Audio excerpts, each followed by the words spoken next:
live from the Orwigsburg Veterans Community Hall here in Orwigsburg, Pennsylvania, as tonight, American Excellence Wrestling proudly presents Honor!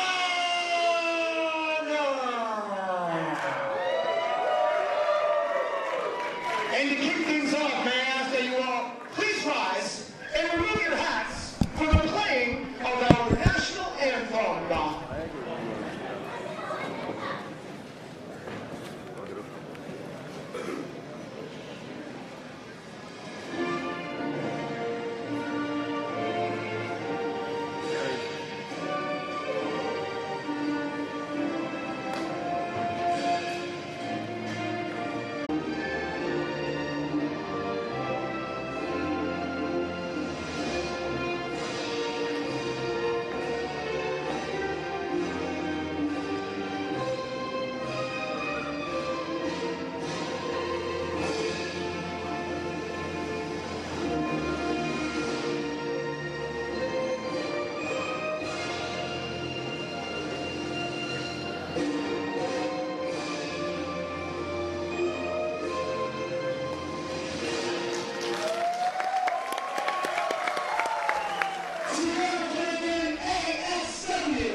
That it's all of you that put the excellence in AXW.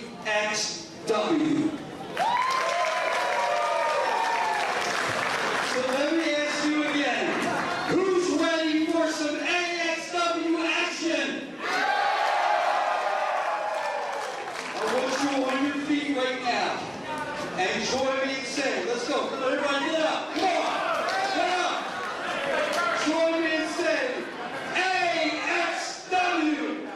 AXW. AXW. AXW. Ladies and gentlemen, welcome to AXW Honor.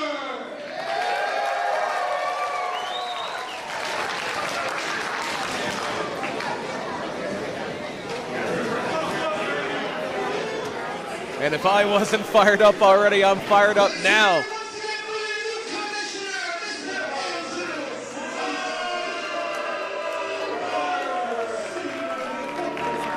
Andrew Weinberg getting the crowd going. BP Burke here along with my broadcast colleague, Cowboy Pete Carter. And we are ready for an exciting night of AXW action. It is Honor. It is celebrating autism acceptance on National Autism Acceptance Month, and I think Dave Adams is ready to get us going. Well, the commissioner has spoken. Now, who the fans who wants to see some professional wrestling here in Orwigsburg? As honor kicks off with your opening contest, it will have a 15-minute time limit, and it's scheduled for one fall.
Boy, I'll tell you, BP, Jaden Newman with that mask kind of scared me speechless there as he makes his way into the ring for this matchup. The mind games start early. They start on your entrance. There you see that mask taken off. Jaden Newman ready to make his AXW debut. It is his first time here, but it is not completely unfamiliar territory. He will be going one-on-one with a very good friend of his. Yes, that's Diaz. So they've known each other for a long time. They've traveled up and down the roads together. Overseas, traveled to Germany together.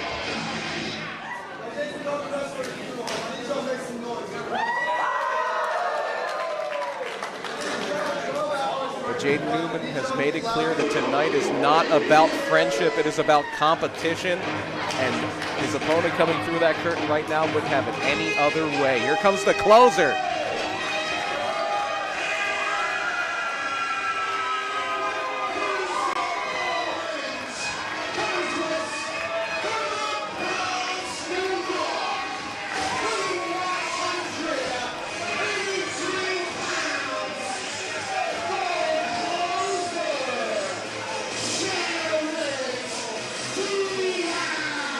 Now here's the thing, BP. You know, and you're familiar with the saying, familiarity breeds contempt. And we will have to see tonight if these two friends, if that goes out the window once they start competing against each other in this ring. And they've said leading up to this match, especially Jaden Newman, I cannot promise you that there will not be an unpleasant experience here in this contest. Jaden Newman has a lot of respect for Jared Diaz as a man, as a colleague, but in that ring he respects no one and he makes no bones about it. But that's the attitude you have to have if you want to be a winner. And we already see some showboating from these two to start off the match. And that is that familiarity. You know the tendencies. If you run the roads with people, you know their philosophy, you know the way they think, you know how they act, how they react. You're going to see two competitors here who are going to know everything that is possible to know about one another without having faced one another in the ring. Locking up now in the middle of the ring. Jaden Newman taking Jared Diaz over. Of course, you notice there, BP, Jared has his left shoulder. It looks like a brace there, so we'll have to see if that comes into play in this match. Jaden decides to take advantage of that. And look at this, it's an upside-down cycle here. Jared Diaz giving that little pat on the side saying, okay, I see what you're doing there and I respect it. But now it is Newman with the side headlock. Again, this is very much that feeling out process. Getting back to their feet, tied up in the ropes there. Referee Ben Barnett making the count. And you see that cravat using the ropes for leverage, taking that 5 count. It will not be completely Marquis of Queensberry rules. We are going to stretch, Jaden Newman in particular is going to stretch that rule book, handshake or not, as far as it goes. These two now squaring up. Going Quick go behind there by Jared Diaz. Jared Diaz controlling this match, the tempo early. Back and forth now. Jaden Newman taking control. Trying to grab what would be a handful of hair if it was there to grab. Looks like he was almost clawing the back of the head there for a little bit of extra leverage, palming it like a basketball. Right now he's got that left arm of Diaz just wrenched back, and now Diaz going outside looking for a rope break.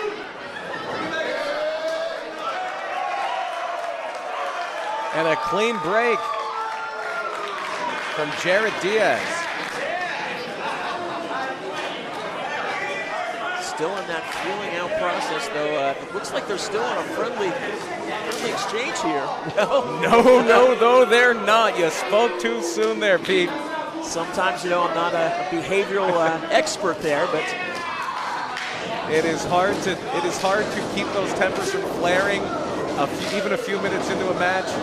Leapfrog by Diaz into the ropes, holds on. Newman back to his feet, ducks the clothesline, and now going for a quick cover. Look at these two. They know each other so well. They know each other's movesets. No, they know the tendencies. There's another quick headlock takeover, but just as quick is the head scissors. And you can see Jared Diaz not wasting any time powering out of that one, not riding that bicycle, not riding that stair climber. He's kicking out with authority. And you can sense maybe a little frustration on the face of Jaden Newman. This is his debut here in AXW. He wants to make it a memorable one. See, and now the last time we went for this. Oh, but I think Jared Diaz. Going for the roll-up now. Referee checking.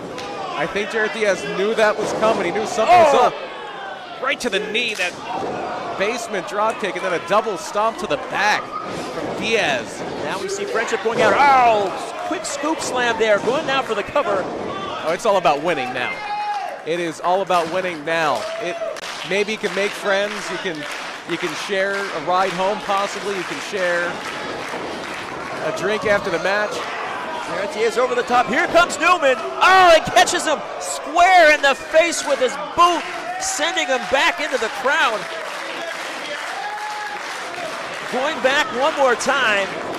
Diaz clearing the runway. It's a bit of a fake out, that mind game. Oh! But there's nothing mental about that. That is all physical agony. That upper back just smashing down on that rock-hard ring apron. And now Diaz starting to exert control here in this match, taking things over as he picks up Jaden Newman and rolls him back into the ring. Jared Diaz going to looking to use that athleticism. We saw him just take that sideways glance at the corner, at the turnbuckle, but it's going to be a springboard. Oh, and he catches him square with that elbow right in his chin. Jaden Newman now on the receiving end of offense here for the last 30 seconds or so. Devastating impacts from Jared Diaz. If the injury that you can see, the potential injury, with all those braces, all those sleeves on Jared Diaz, it is not showing in his work as he wrenches on that chin lock. Trying to claw his way out. I have to say that those earrings would be a target. Yeah, you know, it's Jared Diaz there flirting with disaster potentially. Cowboy, you took the words right out of my mouth. I thought Jaden Newman was going to grab two handfuls of earring and pull down as hard as he could.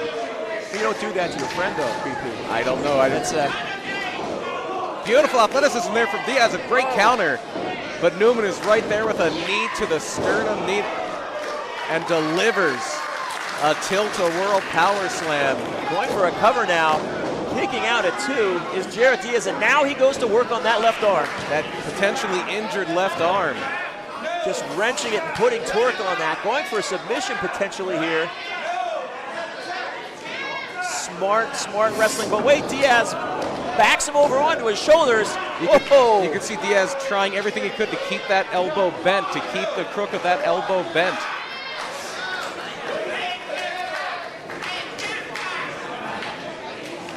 Rear waist lock.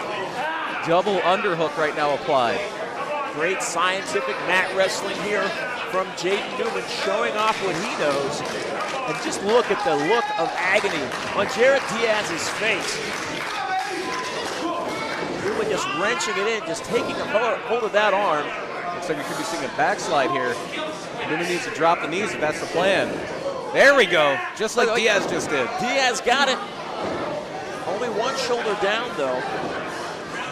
This is a whole other, this is pull strength, this is not push strength. A lot of the strength in wrestling is push strength, but right now, this is a pull battle. These two back and forth here, and Newman has maintained control, well, had been maintaining control of that arm up until now. Now he's just crawling up and putting his full weight on Jared Diaz in that corner. Might have had a thumb in the eye there too, couldn't see quite exactly if there was a thumb in the eye or not. Diaz into the corner. Newman in hard with a clothesline in the corner. Diaz slumping down. And now Newman feeling that energy. Looking for, no! Gets caught by Diaz. The athleticism of Jared Diaz has been the big difference maker for him so far in this one. Catches him again. Diaz now going up to that middle rope. Off the top, and look at that, oh! Newman rolling through and just picking Diaz up, the strength of Jaden Newman. Incredible counter there, but just that quickly, Jared Diaz back into it. Taking Jaden Newman out with that kick right to the face. And now Diaz over the top, oh! He flew and he landed. Got all of that one, did Jared Diaz. Again, that incredible athleticism.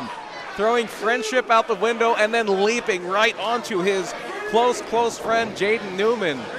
Diaz, of course, knowing he can only win this match in the ring, so he tosses Newman back inside, and now he rolls back in. So evenly matched. Again, both these two know the test. Out of that cover. Out of nowhere is Jaden Newman. Such a quick offensive strike there. Now Newman off. Tornado DDT finds Mark and he rolls through. He just keeps a hold of him, tosses him into the ropes. Oh! And that Diaz not going for the cover. Diaz with an inversion of a one-man Spanish fly. That familiarity we keep mentioning, but it is a huge part of what is going on. Knowing everything your opponent is going to do before they do it. Well, you figure they don't just train together and don't just travel together and eat together. You know, they train together. They know each other's strengths and weaknesses. It's like wrestling your brother. If your brother occasionally choke you until the ref count to 5. I was going to say Cain and Abel business right there. Diaz over the top. Now, getting him in,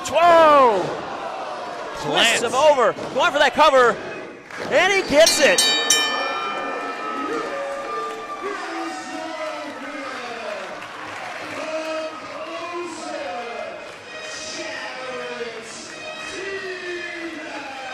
Jared Diaz closing out that match with a victory over Jaden Newman here at AXW Honor. As close to a 50-50 contest as it could get, but it is the athleticism of Diaz that does the trick there, and I believe we're going to try to get a word with the closer here.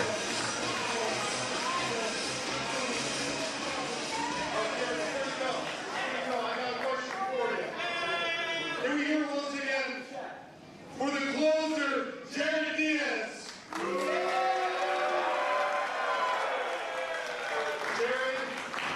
You and Jaden Newman making a statement here tonight, and that's exactly what I want to know. What is the mission statement?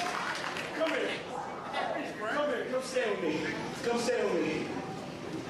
This is the thing. Jaden Newman and I are friends. For y'all that don't know, we just came back from the UK tour together. Broke great together. So anytime I can step into the ring with somebody that I respect, whether he does it back or not, that's a good thing for Jared Diaz. So, for me at AXW, all I want is good days. All I want is matches with men that I can respect, get in the ring with, to tear it down for all of you people here in Pennsylvania. And let the world know that I am the closer, and I handle my business. Jared Diaz! Jaden,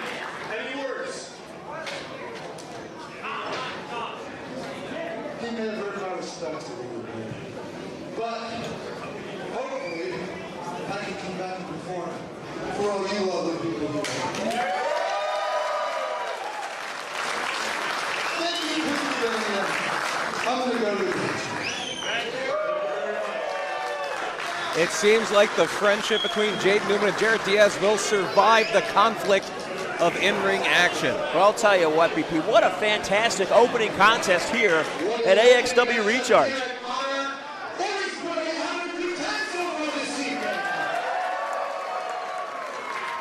Remember, we have 25 raffles in the lobby ready to benefit the Autism Society of Berks County.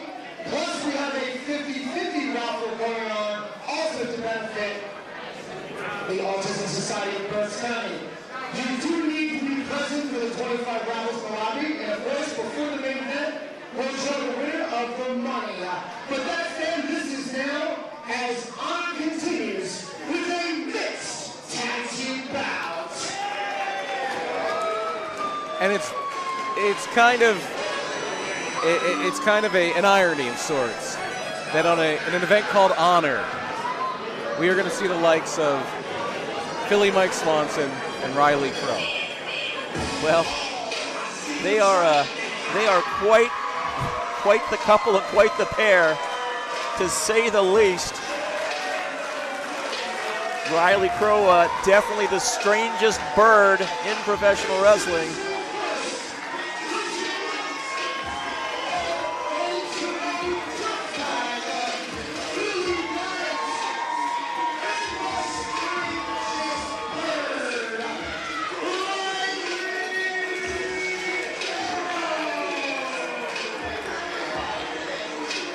Of course, it was 1 month ago at New Beginnings. Riley Crow victorious over Nat Castle and Notorious Mimi with a big assist from Philly Mike Swanson, who distracted Notorious Mimi by taking Nat Castle and throwing her face first into the ring post. Was about to do the same with Notorious Mimi, but Travis Jacobs stopped that before it could happen, thankfully.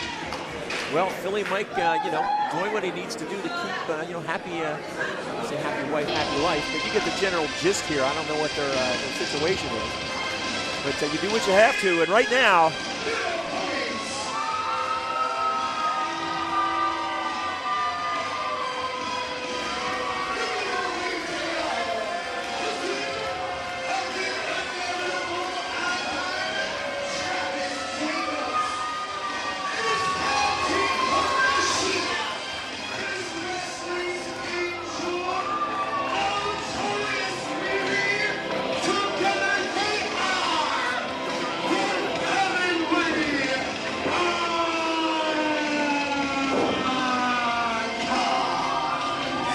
the Heavenly Icons, a power couple in the world of professional wrestling. Travis Jacobs, of course, he's the arena champion down at the Monster Factory. Notorious Mimi, well known for her travels and experience throughout the world of professional wrestling. And both of them looking to become the power couple here in AXW. But that is a title they will have to take from Philly Mike Swanson and Riley Crow. Thing is, though, you take a look at the matchup. Mimi and, Riley, they may be similar in stature, but there is a big difference between Travis Jacobs and Philly Mike. So Philly Mike's got his work cut out for him against the inevitable icon, Travis Jacobs. Philly Mike Swanson wouldn't have it any other way. He is that insect that buzzes around you, and it just annoys you. It can't hurt you, but just annoys you, and he can hurt you. I'm not going to try to take that away from Philly Mike, but it's that insect that you swat at. You think you got it. You think you caught it with the fly swatter, but you move that fly swatter, it flies away, and it gets in your face again. Philly Mike is not a stranger to being the smaller fighter in the match, the smaller wrestler in the match, and Riley Crow will fight anybody. Oh, jeez. Lining up against Travis Jacobs. Not the best offense so far, but that got Travis's attention, that's for sure. Riley Crow, and I will say this anytime she is in the ring, one of the best strikers right now in professional wrestling, and I'm not talking in the women's division. Those kicks are lethal. Those kicks are going to put a hurting on you that can break bones. And it is Mimi being launched in the Riley Crow. Just laying into Riley Crow now, who quickly tags in Philly Mike. The drop toe hold right down to the mat, right in front of Travis Jacobs. Notorious Mimi not afraid to mix it up here.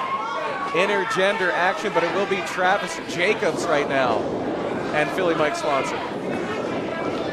Off the ropes, Jacobs. Oh, just a giant boot. And a leg drop from Mimi. Philly Mike being bounced around here. The Heavenly Icons off to a quick start. Just taking out their frustrations, getting some vengeance on Philly Mike Swanson. And there you see the athleticism of Philly Mike, knocking Jacobs into the corner. And there is that tenacity. That is what makes up for his lack of size. It's tenacity. He will come at you and he will not stop. He will get hit 3 times to hit you once. Jacobs now picking up Philly Mike, who rolls over the back. Always have to be mindful of this. Philly Mike is on a surgically repaired knee. If you want to question his toughness, he wrestled for years on a torn ACL. Finally, he is at 100%. Oh no. Mimi in to intercept Riley Crow. We know what's coming here. Get ready to count. Whoa, I'm going to lose count here. I've already lost count. The speed at which Philly Mike is being swung around Orwigsburg. Meanwhile, Mimi with those knee strikes to Riley Crow takes her out of action. Philly Mike just rolling about the middle of the ring. I think Mimi may have overheard me, and she says, "You want to see striking? I can strike." Travis tagging in Mimi now. Travis just went on the Gravitron. He's got to go get undizzied. And now it is the Strangest Bird and Notorious Mimi. The Angel of Pro Wrestling. Reversal now from Crow, sends Mimi into the ropes. Mimi stops herself and catches Riley Crow with that boot. I thought we were going to see a neck breaker there, but no, I think Mimi was tangling Riley Crow's hair into her face. Going for the cover and a kick out. And I'm not going to go so far as to call Riley Crow the devil of professional wrestling, but Riley Crow is from the Wild Samoan Training Academy. If you were trained by the Samoans, you've got a mean streak. They beat it into you if you don't have one. And now you see Riley distracting our referee. Oh, and Philly Mike just taking Mimi's head and smacking it off that top turnbuckle. Philly Mike always looking for that advantage. Does live by that "no one likes us, we don't care" mantra. Still has a hand on Mimi's hair there. Oh, nice German suplex out of the corner, takes Mimi down. Philly Mike now dropping the elbow. Philly Mike a bit of a globetrotter himself. He is here from Pittsburgh. He was in Pittsburgh last night. Snap suplex over the top. Mimi now in a world of world of hurt, I guess you'd say. I'm not going to tell you. Stomping on the fingers. I'm not going to tell you what he said about Pittsburgh, Pete, but he dropped off a few letters and he added an SH in there somewhere. And now it is the isolate and attack strategy. Philly Mike, Riley Crow making quick tags. There are those vicious kicks. Now Riley Crow just with the boot to Mimi's chin, just forcing that neck back. Did you see Notorious Mimi's legs hanging off of the mat? She was being choked, literally. That leg strength of Riley Crow was propelling Notorious Mimi off the mat. And did you see the innovative offense there from Riley Crow? And now a bulldog from Philly Mike. So close. That head scissor driver from Riley Crow planting Mimi, and Philly Mike right there to capitalize. Mimi kicking Mike back into the corner. And now Notorious Mimi desperate for a tag. Travis Jacobs needs to get in here. But Philly Mike able to keep that ring cut in half, at least for now. And yes, Mimi back. No, Mimi with a forearm to Crow. Catches Crow. And now a boot to the face of Philly Mike. This is her chance. She needs to try to get past him and back to the corner and tag in Travis Jacobs. Mimi going around with a Rana. And now a clear path. A clear path. Philly Mike doesn't know where he is. He's just reaching at air. He thinks he's in his corner. Mimi making her way, struggling. Actually, that path not clear at all. I misspoke. Although Philly Mike, yes. Right there to grab that ankle. Philly Mike playing great defense. the great wrestling IQ, but an enziguri may have taken a few points off that IQ, and there is the tag to Jacobs. Here comes the inevitable icon with a big clothesline in that corner. Clubbing forearms to the side of the head of Philly Mike. Travis Jacobs, such a smart wrestler, knows how to use that power advantage. Oh! Clubbing blows. I believe that ring may have moved on that one. Just tossing around Philly Mike like a rag doll. There's Riley Crow, though. Oh, grabbing a hold of the ponytail. Handful of man bun is Riley Crow. A lot of hair pulling tonight. Oh, and there's Philly Mike. Somewhere up there, Jerry Springer is smiling. Somewhere up there, Jerry Springer is a happy, happy man. Philly Mike now just putting the boots to Travis Jacobs there in the corner. Directing traffic, bringing in Riley Crow. Great tag team offense from these two. They know each other pretty well. As they double team, Travis Jacobs is effectively now taking the big man down. And now it is Travis Jacobs being isolated. Riley Crow not afraid to mix it up here. Choking the life out of Travis Jacobs. You take a look at the look on Travis Jacobs' face. And I don't know if our camera caught it, but as Travis Jacobs was in the corner, Riley Crow was throwing kicks to the hip, to the kidney of Travis Jacobs. Tagging Riley Crow back in. Forearms to the side of Travis Jacobs' head. There goes Philly Mike, but Philly Mike caught. Travis Jacobs getting him up. Oh, and just tossing him on top of Riley. Sending both of them crashing down to the mat. And makes the tag to Mimi. Notorious Mimi now a little more fresh. She had a chance to recuperate on the apron. Taking Riley Crow down with that clothesline, and one for Philly Mike as well. Mimi cleaning house. Tosses Crow into the corner, and now grabbing a hold of Philly Mike and sends him in.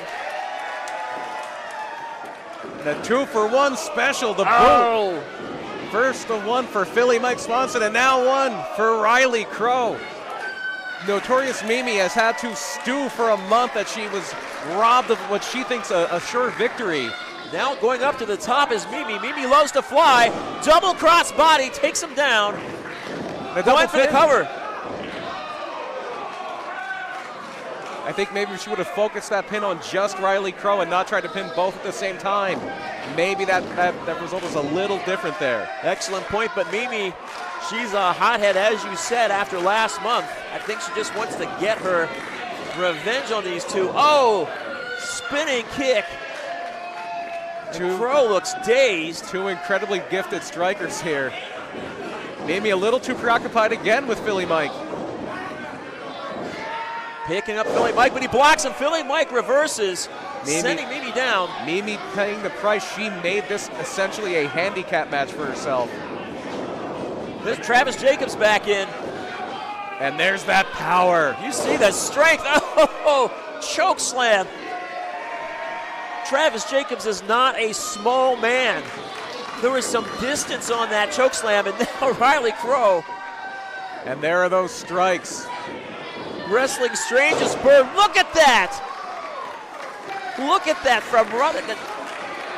Again, Travis Jacobs is not a small man, and she just took him right over. Riley Crow every bit as vicious as she is fearless, but now it is Mimi with a crossface. We have dual submissions. Whose man's gonna tap out first? And now some strikes back and forth.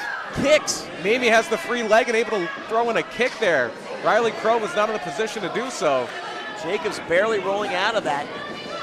Catching Mimi's foot, sending her back down to the mat. And now, look at this. That was how Riley Crow ended things at New Beginnings. Mimi had it well scouted, got out this time. Mimi now with that headlock. Riley Crow saying, get up. Is that a tag? Apparently so. The tag rope is not necessary in this one.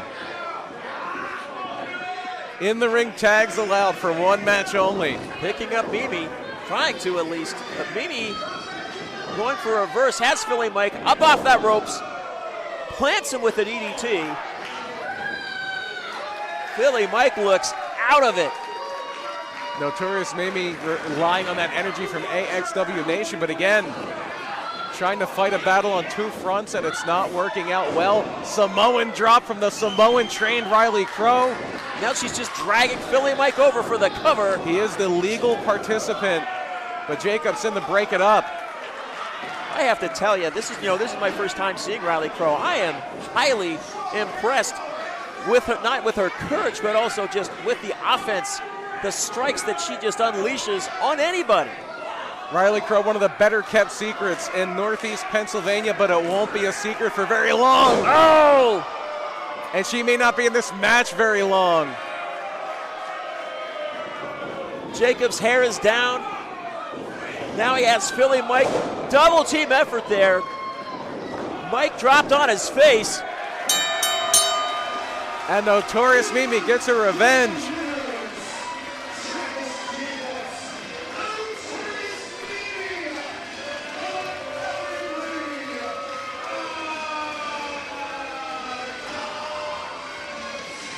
Well, I'll tell you, that answers the question now as to who the power couple is here in AXW, but no shame on the part of Philly Mike and Riley Crow, because just tremendous showing from the two of them. And if Riley Crow can hang her hat on something, she has pinned Notorious Mimi in an AXW ring. Notorious Mimi cannot say she has pinned Riley Crow. Philly Mike, yes. And we're just getting started here at Honor Autism Acceptance as Philly Mike is being pushed to the back by Riley Crow. Poor cameraman getting in the way, fortunately there. And up next, it's a big one up next. It is the Kings Road Slayer, Derek Neal and the hybrid Sean Carr. This one I had circled. We return here in Orwigsburg on Saturday night. May the 25th, tickets on sale now. AXWTIX.com. Are you having a good time up there, please? How about you over here in the seats and enjoy yourselves? Today's action brought to you in part by Hoodoo Brewing, the official brewing company for AXW Honor. As our action continues with this next contest, it will have a 15-minute time limit. Oh, do I love me some Pilgaroo Brewing. We have some great sponsors here. I neglected to mention at our last contest, Philly Mike Swanson and Riley Crow, brought to us by Shits and Giggles. SCHITZ, I want to make sure I have that. Spelling is important. Yeah, spelling counts when you're talking about them.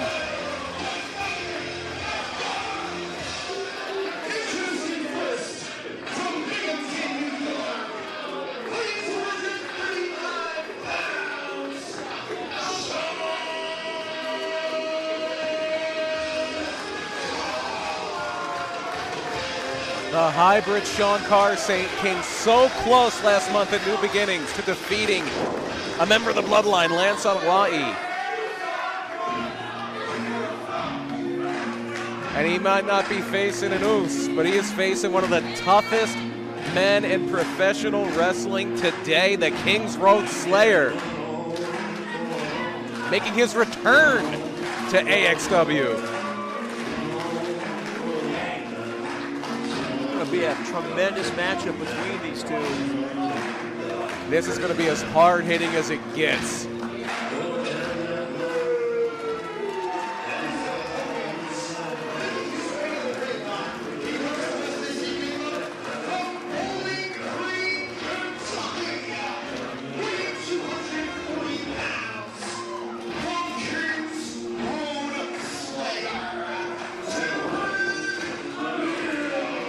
And I'll tell you, BP, anyone who comes out to the ring to Johnny Cash automatically gets a little extra respect for me, but also puts a little extra fear in me, because there's a certain mindset that embraces some of the darker aspects of Johnny Cash, some of the sadness that manifests itself. But and this is a very serious man, Derek Neal. Before Honor started, we taped an episode of Recharge here tonight in Orwigsburg. We had some great high-flying action. You're not going to see that here. You're going to see two guys, two hard hitters, just go at it tooth and nail. Locking up now. Derek Neal, oh, just takes Sean Carr over. The mat expertise between these two, the ring IQs of Derek Neal and Sean Carr off the charts. If there was a wrestling version of Mensa, you're looking at two members of it. Neal now just wrenching on Sean Carr's arm. Gets him back to the feet, just continues to control that there, the left wrist. It's all about leverage, it's all about using your body and positioning your body to make the most effectiveness with the least amount of effort. And there you see it, Sean Carr now leaning on Derek Neal. But Derek Neal going for that waist lock. He could try to throw his way out of this. Nope, it's going to be an Irish whip. Off the ropes, collision, but neither man goes down. Not that time. Neal gets the better Not that time. of that impact. That mean, nasty Kings Road Slayer. If you try to run through him, he will cut you down. Johnny Cash had it right. You have to consider what's the strategy, BP, in this match for either of these competitors in terms of trying to get an advantage when they're evenly matched with their ring knowledge. They're both powerful, they're both big. I think at some point you just try to survive. And as you saw on your graphic right there, later tonight we have an 8-way ladder match. In the wider shots tonight, when we did the Pledge of Allegiance, you may have seen that title belt hanging over the ring. It is the 8-man ladder match to crown the 2024 World Autism Championship. And then the big one, Matt Quaid defends that AXW title against Goldie in our main event of the evening. That should be a tremendous matchup. Two talented young competitors going at it for the AXW Championship. And right now, Derek Neal, who could be very firmly in contention for a shot at that AXW title with a win here. Same for Sean Carr. But oh no, Neal's knee. You see that that heavily protected knee seems to have gone out. Referee checking on him. Sean Carr pushing the referee out of the way. Going right to work. Always dangerous. Never put your hands on a referee. And here you see Sean Carr firing that injured knee down to the canvas. Working on that. That's smart strategy there. Vicious strategy, of course, from Sean Carr, seeing that injury and taking full advantage of it. When you're in the ring with somebody the caliber of Derek Neal, you take any advantage you can. If you sense a weakness, you have to capitalize on it, or you're going to eat a lot of shots like that one. Oh, Derek Neal fighting through the pain, but Sean Carr right back to that knee with a basement drop kick. A very cerebral wrestler is Sean Carr. And here you see the master at work. Derek Neal trying to get some feeling, movement back into that knee. And sometimes if you jam up that knee, if you can kick it the right way, if you can make the right manipulation to that knee, you can maybe not make it feel better, make it feel good, but you can make it feel a little better. You can get a little bit more feeling. Sean Carr just wrenching away, getting his bell rung. Beautiful bell claps from Derek Neal. Now just raining forearms, doing anything he can to get out of that hold. It is that animal instinct that takes hold when you're injured. He is an injured animal back into a corner, which makes Derek Neal all the more dangerous. Taking and catching Sean Carr with his good leg.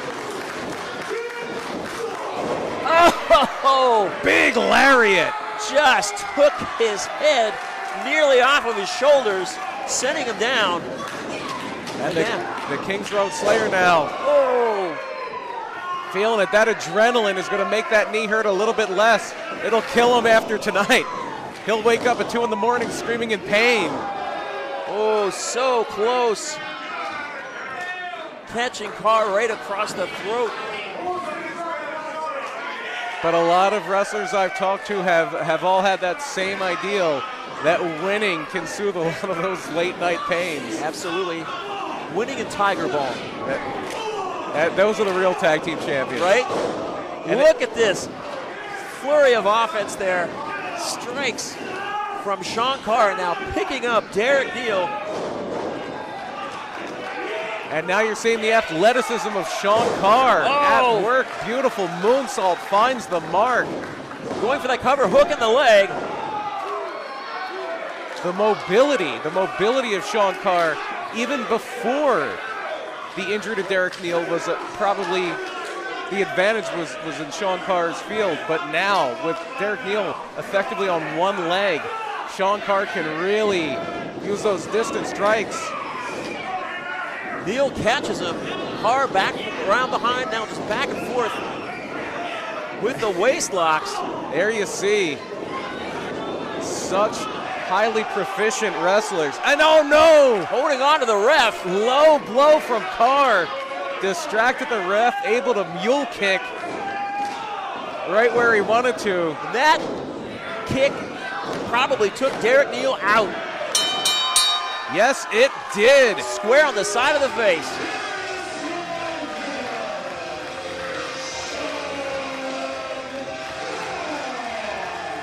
Sean Carr has very few holes in his game. You saw an excellent performance there, and you need to be excellent. X stands for excellence in AXW. Sean Carr was excellent there, but the biggest thing he did, he won that match with his mind and with his killer instinct, capitalizing on that knee injury. And I don't like the tactics, but that low blow was what made the difference in the end. Absolutely, that knee injury was a turning point of the match. Derek Neal fighting from behind for the rest of it from that point on. Sean Neal's your winner here tonight at AXW Honor. Sean Carr avenges the loss to Lance Anoa'i, moves up the rankings, and endears himself to the AXW Nation.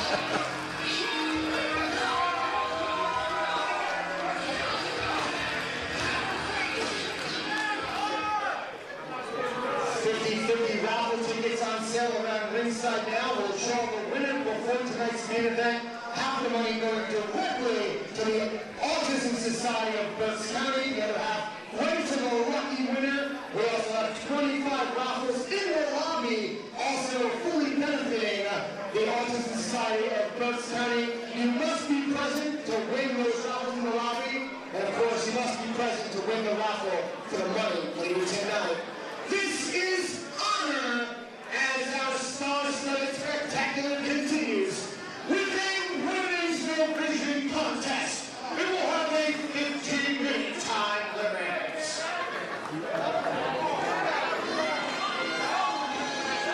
The women's division here in AXW heating up the fastest growing division in American Excellence Wrestling.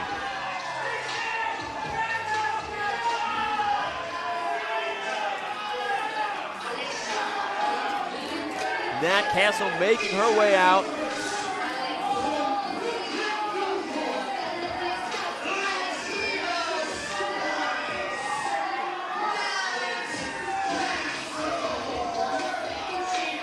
Last month, Nat Castle found herself on the receiving end of a sneak attack from Philly Mike Swanson, and I think she has made an adjustment here.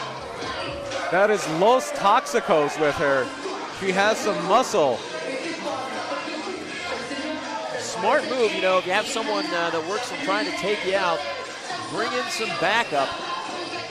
Sometimes it may have only taken one time for Nat Castle. Sometimes if you're the victim of those sneak attacks or those underhanded tactics, you tend to decide to go on the offensive, for lack of a better term. You decide to do unto others before they can do unto you. And that may be what we're seeing here.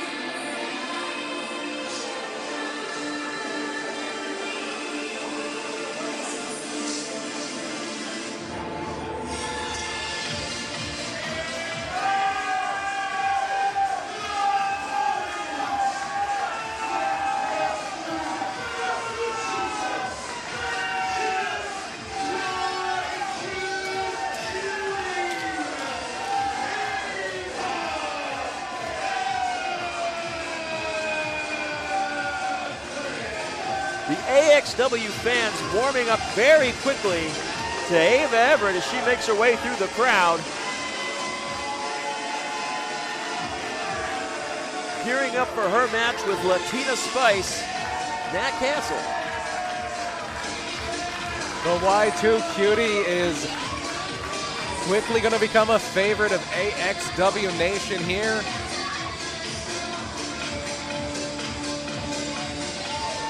So BP, I just want to jump back to something you said earlier. So Philly Mike attacked Nat Castle, and of course Philly Mike attacked Notorious Mimi.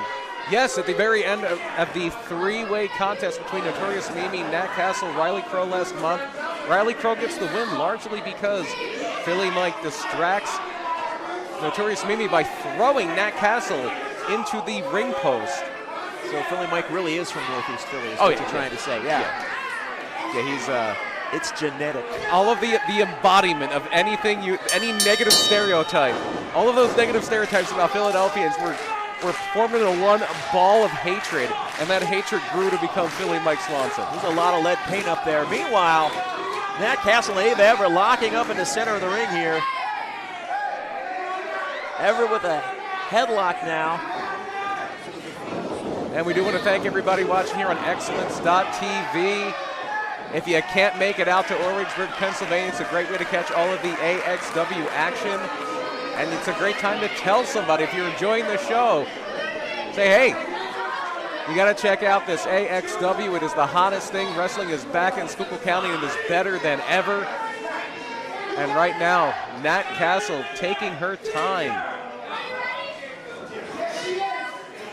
Making her way back into the ring. Just had to regroup for a second there. And Ava Everett doing a great job staying composed. She's not letting those toxicos get in her head. She is not letting the stall tactics of Nat Castle get into her head. Or if she is not showing it. Cool and composed.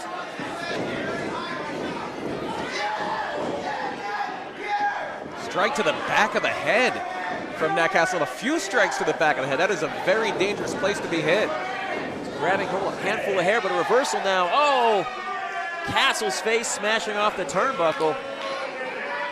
Ava Everett a little longer, has a little bit of a reach advantage here, can create some distance between herself and Castle if she wants to, but right now, she is opting for the more direct approach. Jawing now with Los Toxicos on the outside. And now it is Ava Everett taking Nat Castle on a grand tour of all the turnbuckles. She has visited half of them, and she could be ready for number 3 here. Well, if you're going to go see them all. Maybe not. Up. Everett picking Castle up. The strength of Ava Everett. Just carrying her around. Nonchalantly. Like she could have had her up all day before coming down with that power slam. Well, you know, she's spending time in her Y2Q bunker. There's not much to do in that bunker other than lift weights, work out, and get stronger. And that strength paying off here. Right now, Nat Castle very much having a Y2Cutie problem. Look at this. As Nat Castle possibly being carried off into the sunset. We are losing daylight hours here in Orwigsburg, Pennsylvania. But here comes Ava Everett. No! Tripped up. Los Toxicos making their presence felt. Oh! You know, that's what you have to do when you're... Oh, very close there. When your friend has been victimized, as Nat Castle was, you just need to watch her back, and that's what Los Toxicos are doing on the outside. Nat Castle very much adopting the tactics that defeated her, and now choking Ava Everett in the corner. Boot right to the chest there. Castle staying on it here, not giving Ava Everett a chance. Standing. Just look at that, just crushing her chest against that middle rope. That throw was against the rope, and now more choking as Nat Castle distracts the official. This is very quickly has turned into a 3-on-1 handicap match. But Everett still in, is kicking out at 1.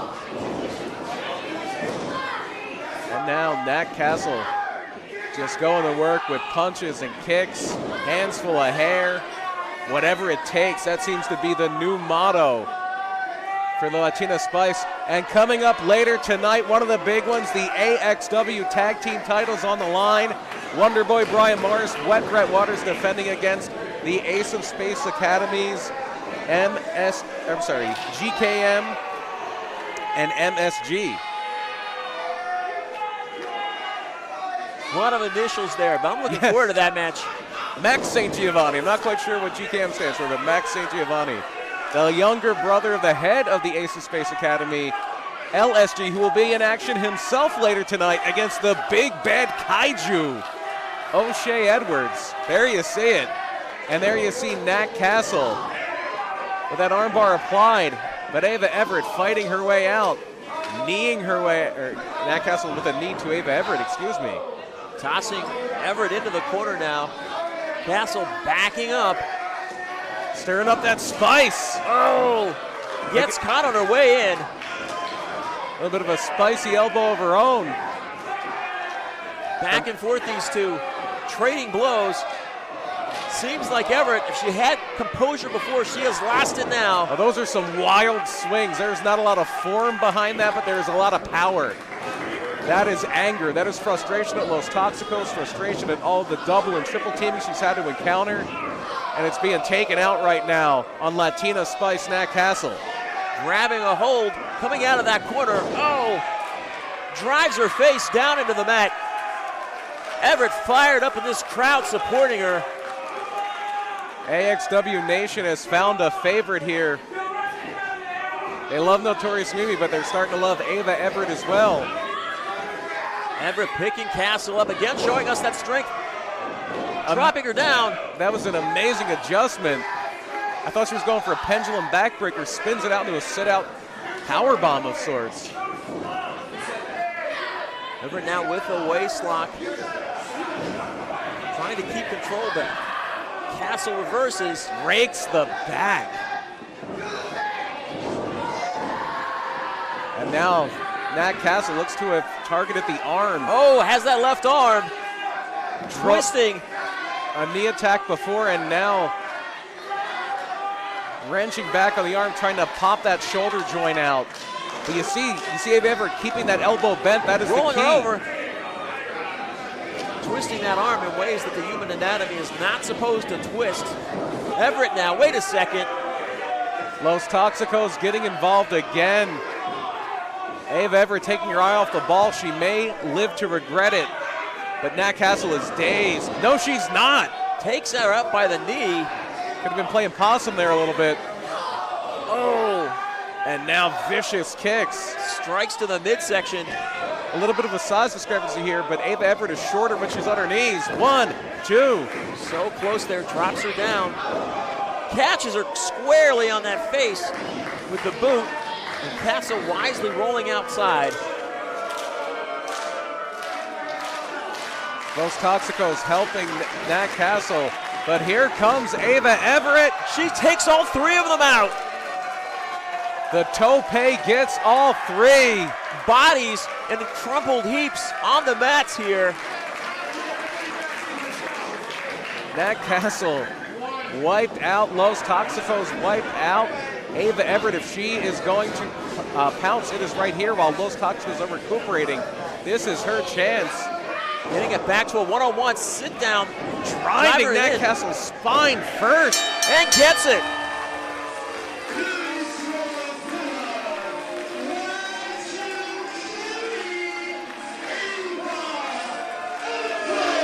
Ava Everett overcoming the odds, overcoming the double and triple team for an impressive win against Latina Spice, Nat Castle.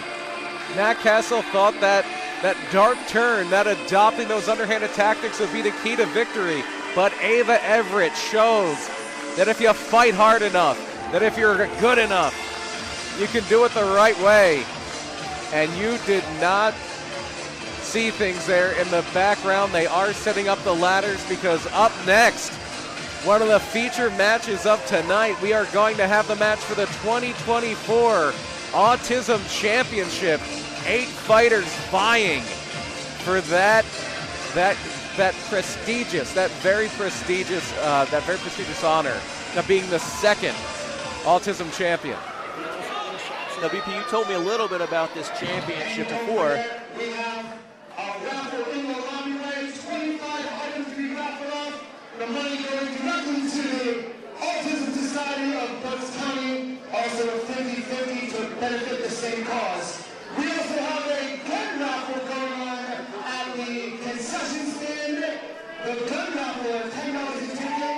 Winner will be done at a future date and you don't need to be present. But you do need to be present for all of the Autism Society benefits tonight. With that said, everybody have a good time! It's about to get a whole lot better. Hold on to your seats as this isn't a way.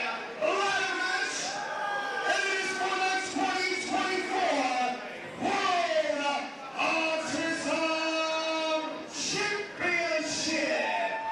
Now, in this match, there are no pitfalls, no submissions, no countouts, and no disqualifications. The only way to win is to be a first competitor, to climb a ladder by any means necessary and obtain possession of the coveted 2024 World Autism Championship hanging above the ring.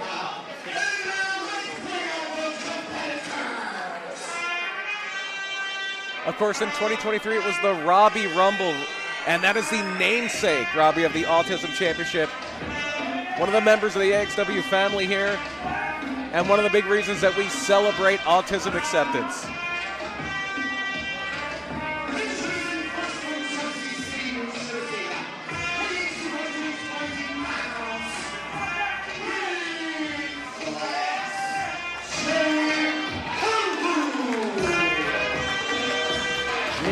Coming out and climbing up that ladder. I am. Are you also paying attention to who goes under the ladder? That is always a very interesting choice. That is always a very interesting choice to make. Do you believe in luck? Do you believe?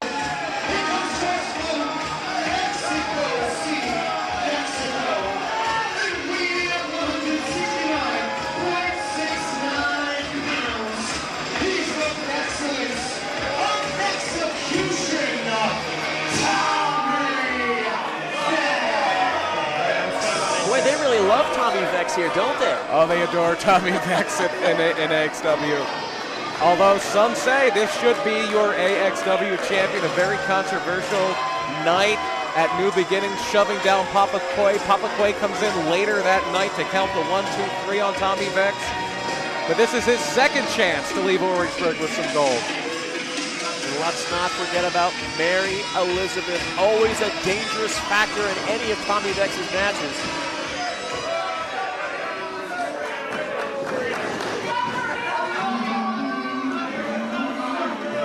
Almost like a ninth competitor in this match, and she could factor in that way. She most certainly is, and she is always watching Tommy's back. But here comes one of the real favorites of AXW Nation.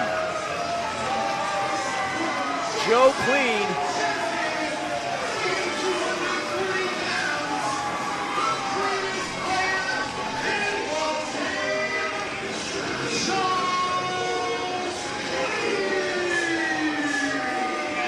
Armed with his brooms and his blue liquid cleaner. I guess it's a Windex derivative.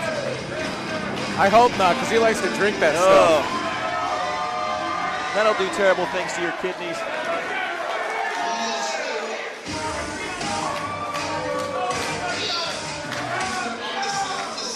The exciting thing is those brooms are legal. He could use those brooms in this match tonight.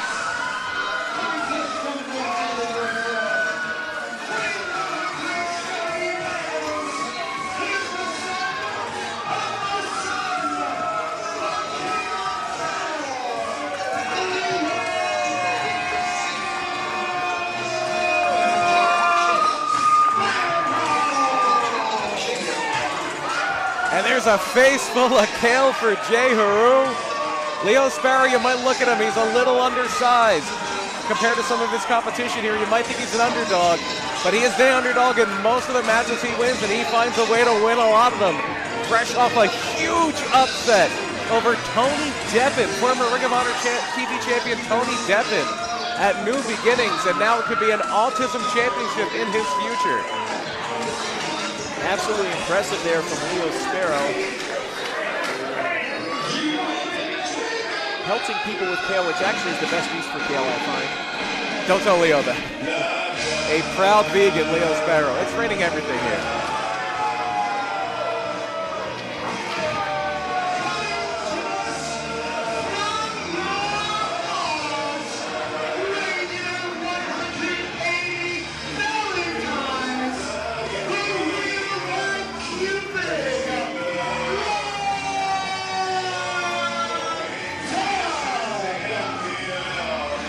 My face feels flush, and my heart flutters, and my pulse quickens. Love Doug makes his way to the ring. I miss his wing, but I just feel better knowing that Love Doug is here. I think it's a notorious Mimi's rider. She's the only one that gets wings. That makes a lot of sense. But love is in the air whenever Love Doug is in the building.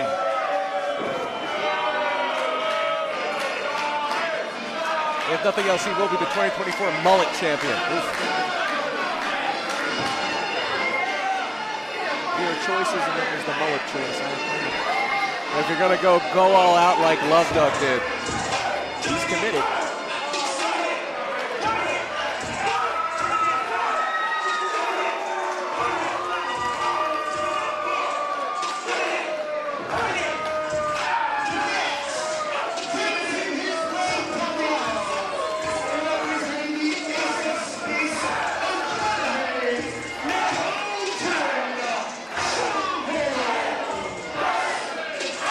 This is the first of 3 times we will see the Ace of Space Academy tonight.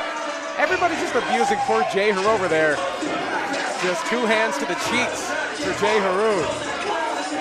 But it is the power hitter of the Ace of Space Academy. Usually the power hitter goes fourth. He's going first tonight, Colton Charles.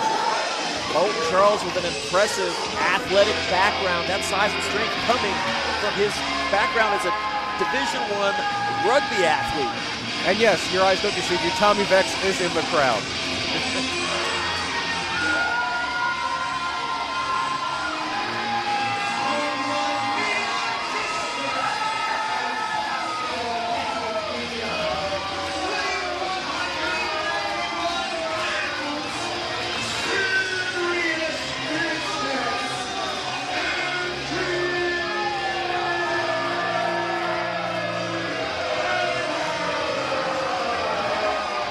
And one of the mainstays of AXW, one of the cornerstones of AXW is Serious Business Andy Header. Getting some love from Papa Quay. Header and Quay have had some big battles in the past, some big battles together. Fighting off the Golden Era, fighting off Tommy Vex and his crew.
There is wrestling royalty, and then there is wrestling royalty.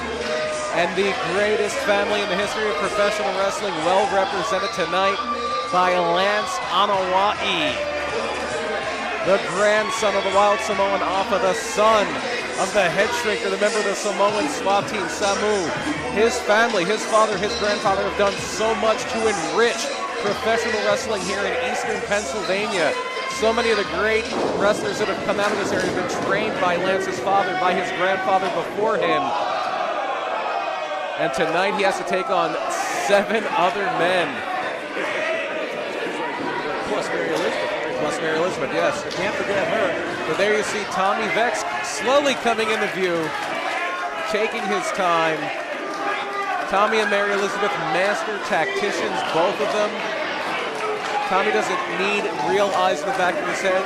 Mary Elizabeth is an extra set of eyes and ears and an incredible mind for the professional wrestling game. A master strategist in her own right. And she could be the X Factor. Joe Clean thinks he doesn't need the ladder. Here's the thing, though. You can be a master strategist, but I don't know how much strategy actually comes into play when you have this many people in the ring. No, if we're being honest, Mary Elizabeth is going to help him cheat. Well, that's what's going to happen here. But it's not cheating because anything goes. Anything goes. So that's the beautiful part. So it's not. So yeah. So Ronnie Moses doesn't have to come out and arrest him. I think Ronnie Moses is only interested in Ronnie Moses, if we're being perfectly honest. Starting off, Tommy Vex taking off that shirt in the middle of the ring. Welcome to the gun show. Tommy Vex. Oh! Face full of cleaning solution.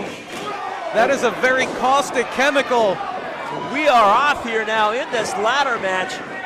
And it is the favorite pastime of AXW, beating up Tommy Vex. So he gets tossed to the outside, and now the free-for-all begins. Love Doug left without a dance partner. I feel bad for Love Doug. Well, you know, make Love Doug, not war. I mean, that's the philosophy you got to follow here. Love Doug now flying through the air. Rose petals everywhere. Truly the Cupid of professional wrestling. He's going up the ladder. Love Doug, you got to have the ladder in the ring to climb up and get the belt. Mary Elizabeth taking refuge in the crowd. But here comes Header with a beautiful tope. The action all over the building here. Lance and Hawaii and Joe Clean, 2 of the big ones in this match. 2 of the heavier hitters. Oh no. Jay Haru.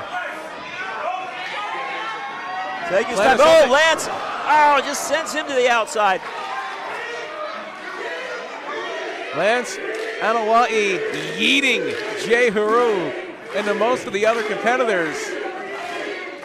And now you're going to see Air Samoa take flight, or will no. Colton Charles swings for the fences and knocks it out of the park.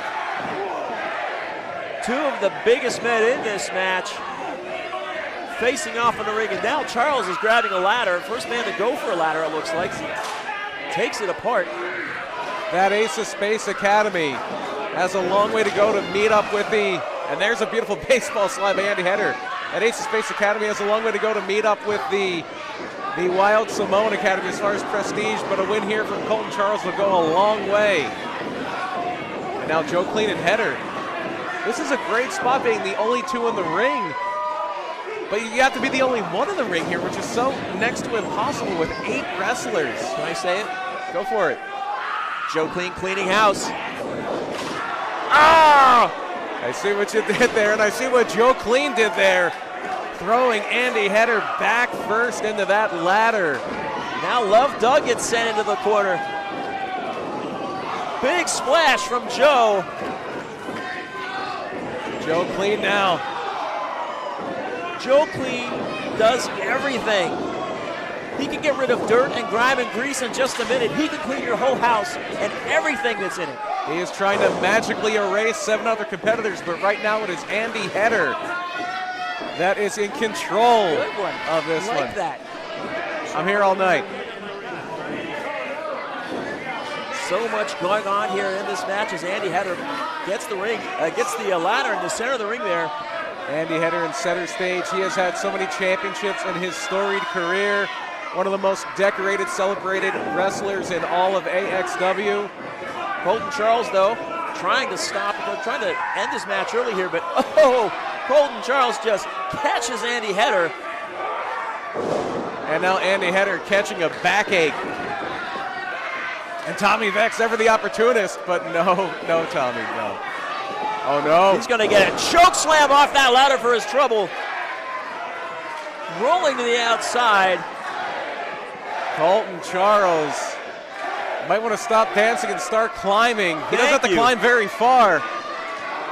One of the taller participants, if not the tallest participant in this match. I'm sensing, though, there seems to be a little hesitation.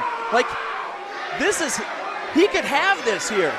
BP, he could have, there's no one else around. And you look at him, he is agonizing about climbing that ladder. I think it's safe to say that we may have a little bit of a fear of heights here. I mean, you can see, like, just even that first step was too much for him.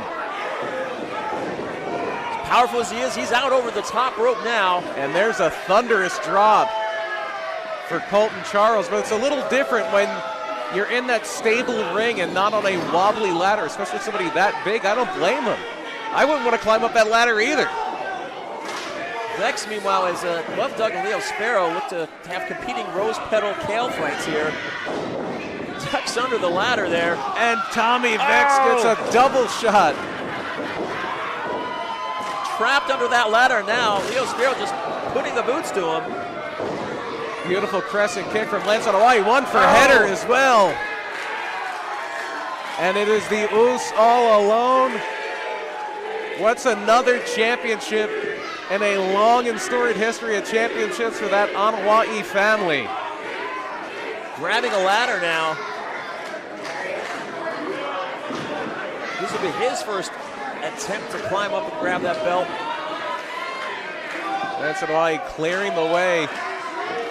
The ring is full of sweat, kale, and rose petals, which is an interesting combination. I think that's the cologne I'm wearing too. Lance has his hand on the belt. Did you say that's the worst Yankee Candle I've ever heard of? That's a tough one, yeah. And now it is Jay Haru doing everything he can to keep Lance on Hawaii from securing the victory. That belt is swinging. Lance goes flying. Off the ladder, Jay Haru taking out Lance Hawaii.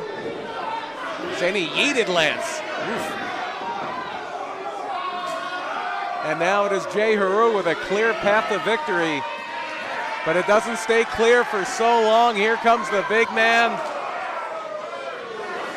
If Colton Charles is going to have some difficulties with climbing tonight, his best bet might be for somebody to loosen that belt so it falls and he catches it.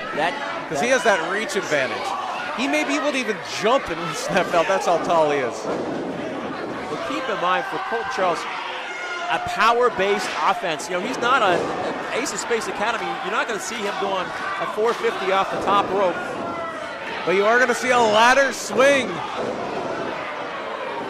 Taking out everybody. Why? Just let him spit himself out. What are you doing, Love Doug? No. This reminds me of they're like movie ninjas. They're just not using their head. They are not. All adrenaline, no brains. The only brains, Mary Elizabeth Wisely staying out there. But now a very dizzy Colton Charles is faced with the same dilemma he had before. Nope, he's down. Too much spin.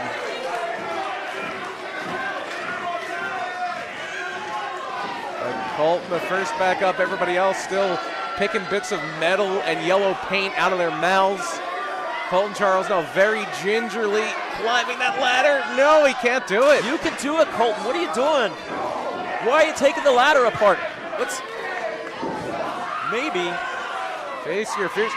Lance on Hawaii has one of our seating markers, and he's threatening Mary Elizabeth with it. Tommy Vex coming close to us over here.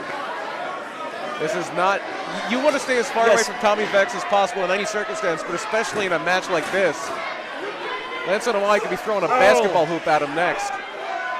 Wait, Colton Charles has a step ladder. Can he do it? He made Can he reach? Just, it's on his tiptoes. He can't fall off the ladder. Here comes, Joe Clean. Joe Clean has a step ladder as well. It's a slightly larger step ladder.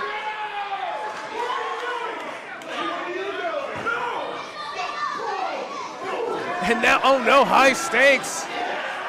High stakes. They could fall. Super dangerous. They could fall 8 to 10 inches off of that ladder. Colton Charles picking up Joe Clean now. Oh! Oh no, no, no, no, no! He's not going to try to he's not going to try to take him off the top of this ladder. Oh! Devastating. Fireman's carry drop. He must have fallen at least 3 feet. There's that height from Colton Charles, which is enough, but that extra few inches certainly doesn't tickle, and now a chair to the gut. Jay Haru now. Oh. Colton Charles, poor Colton Charles could have had this match won on a couple occasions. Tommy Vex ducks under a wild swing. Delivers the DDT to Jay Haru. Oh no, not Tommy, anybody but Tommy Vex, no! Tommy Vex is smart, he takes his opportunities. From the top of, that's too ridiculous even for Tommy Vex. He's going to the big ladder. Climbing to the top, what is he thinking? Jay Haru trying to get there to stuff Tommy Vex's attempt at whatever offensive maneuver he's going for. He clearly is not going for the title right now. Leo Sparrow. Tommy Vex begging Leo Sparrow to not meddle with that ladder. So far, Sparrow is complying. I mean, he's amenable. Leo Sparrow is going to allow Tommy Vex to do whatever Tommy Vex would like to do. Okay. And Leo Sparrow sits up.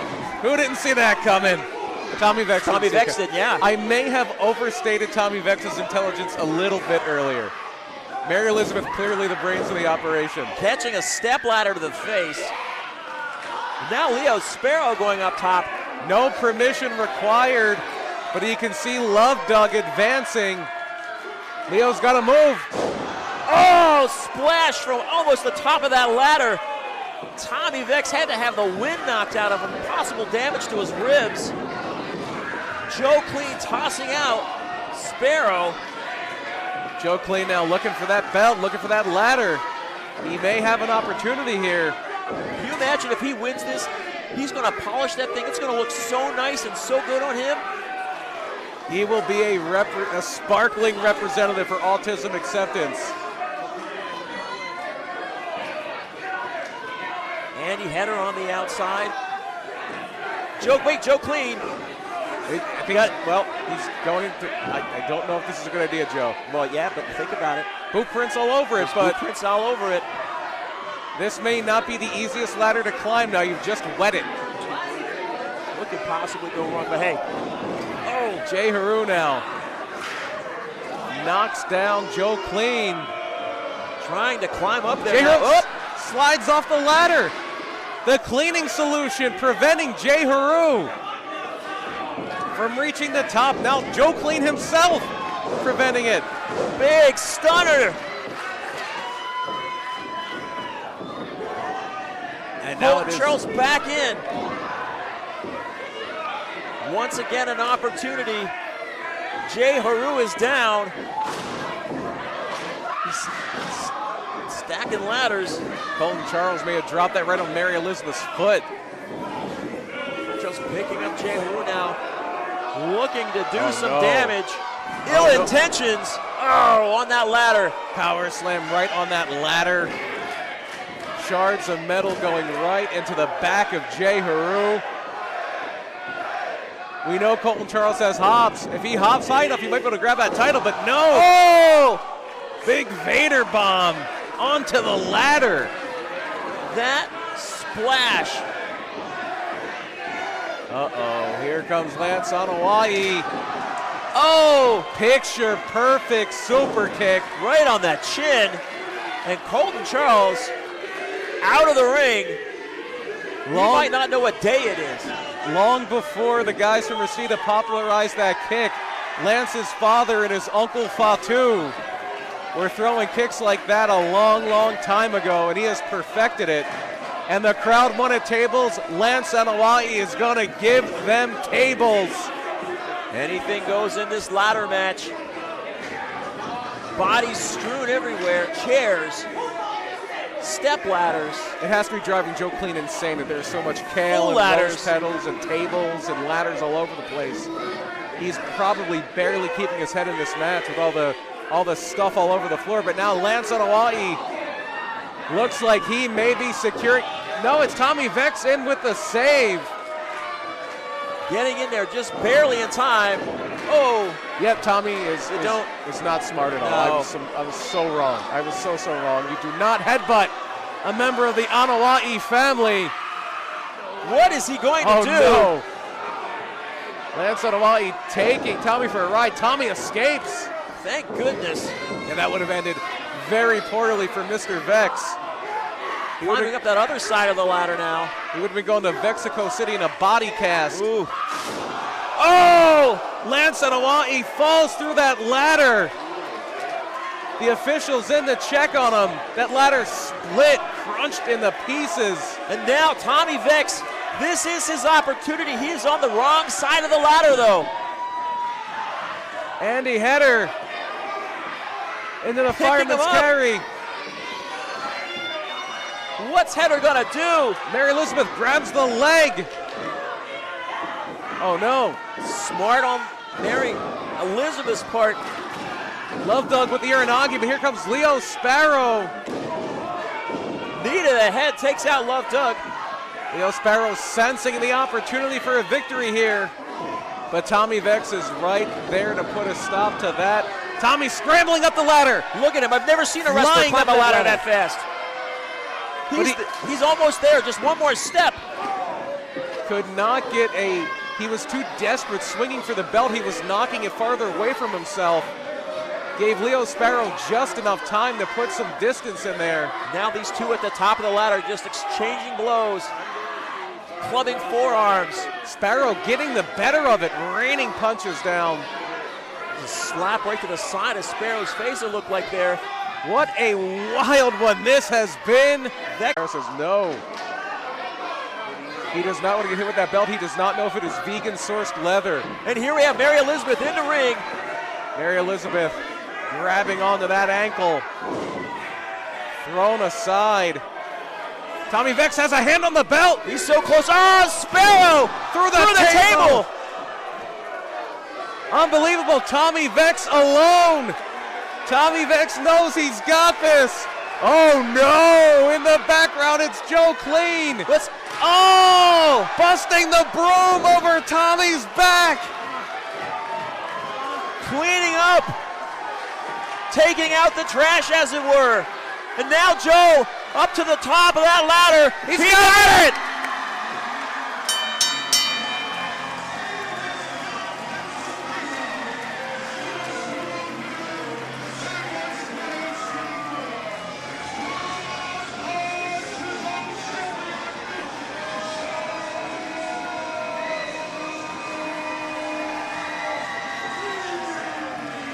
Joe Clean persevering, overcoming 7 other competitors and Mary Elizabeth to win the 2024 Autism Championship here at AXW Honor. The Sultan of Sanitation is now also the 2024 Autism Champion. Gets to boast about that for a year until 2025, and maybe he'll be back to defend his Autism Championship at that point. Hard-fought win by Joe Clean, hard-fought by all competitors. Just some crazy offense throughout that entire match. You can see the frustration on Tommy Vex, on Andy Header, who came so close to breaking that one up. Let's not forget Colton Charles. Impressive showing from him. So close. He had so many opportunities, just wasn't able to do it. Joe Clean is your winner. And now the question, BP, is will Joe Clean clean the ring? I hope so, but later tonight we got tag team title action. We've got the Kaiju against LSG. So much action yet to come, our title match.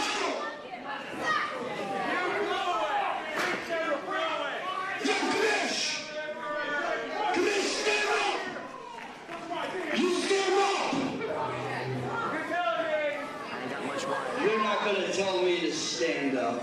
I'll stand up when I Listen to me. What do you want? Listen, all I want is Joe Clean. I don't care if it's in a cage. I don't care if it's driving around the highway. I don't care where it is. I want Joe Clean. Do you fans want to see him against Joe Clean? AXW nationwide? I'll tell you what, you're going to get it. May the 25th, right here in this building, when AXW presents American Dreams. And it's going to be your nightmare. You know why? Because it's going to be a match with foreign objects. Is that what you want? Is that what you want? Then that's what they're going to get. Foreign objects legal.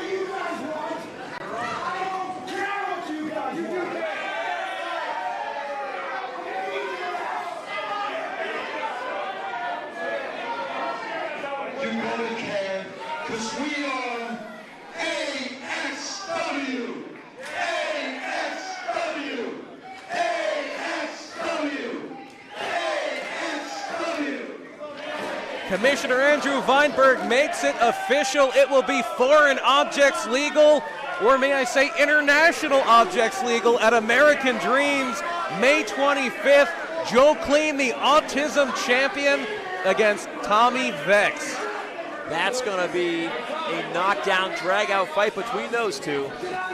And we're going to take a little break here to get the ring cleaned up. Joe Clean's going to celebrate. We're going to have a good time, and we will be back with the second half of Honor Autism Acceptance.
We are back with the second half. AXW honor, and we're here in Orwigsburg. As please welcome to the ring at this time, Eddie Baby and Razzie Daddy, Team Baby Daddy. I am very interested to see what Eddie Baby and Lazzy Daddy have to say. Disappointing loss in their effort to reclaim the AXW tag team titles against the Golden Era, and a little bit of tension afterward, it seemed. I picked up on that when I saw that match, but no shame in losing to the Golden Era. I mean, well, the shame is how the Golden Era decided to win that match. That's the shame. But nonetheless, they are the tag team champions. Team Baby Daddy are not, and they've got something to say.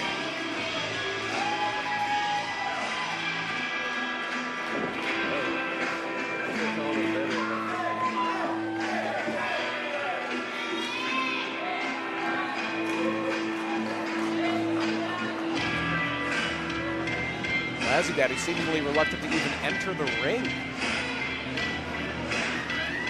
tell by the look on the face, the disappointment there of both of them.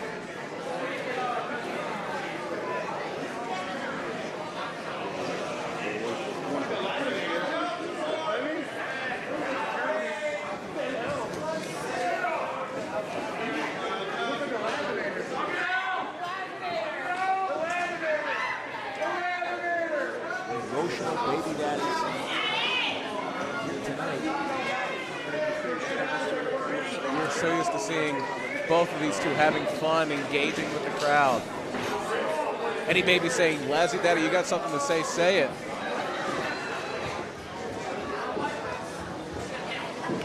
Is this thing on? Eddie Baby, talk to the people.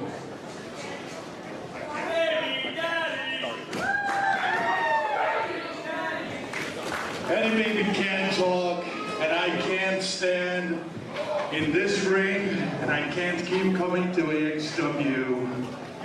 Just to go home, just to go out to our table, look the babies, the mamas, and fellow daddies in the eye, and keep letting them down. I can't do that. And I think it's time for the baby daddies to say goodbye. Wow. Unbelievable.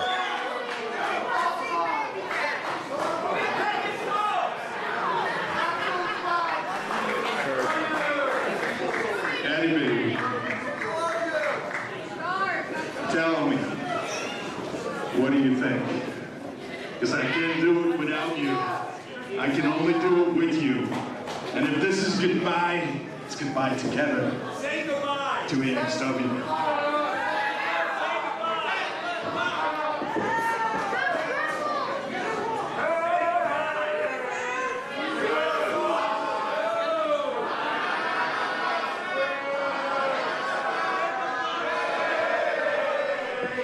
Not the reception I expected. Not at all.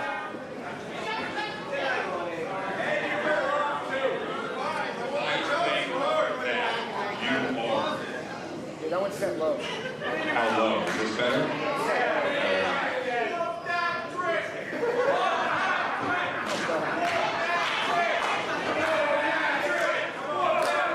What is this sound? I do think that we need to say goodbye.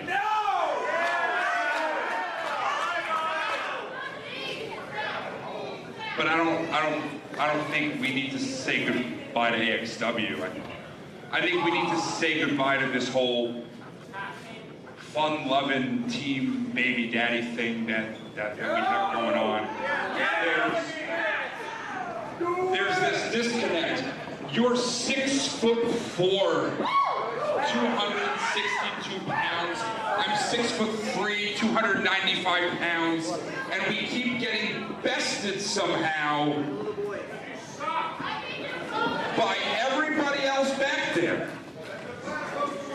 Why can't we take this and turn it around and just be a little brutal? We've got to go all the way to the bottom after losing the rematch to the Golden Era and be Because we're men, we're going to start at the bottom. And we're going to work our way to the top. Team by team by team until we're back on top. Wearing those damn belts. And then they're going to stay there because nobody is going to take him off of us. Never again. I had it. Why up here with all the crap?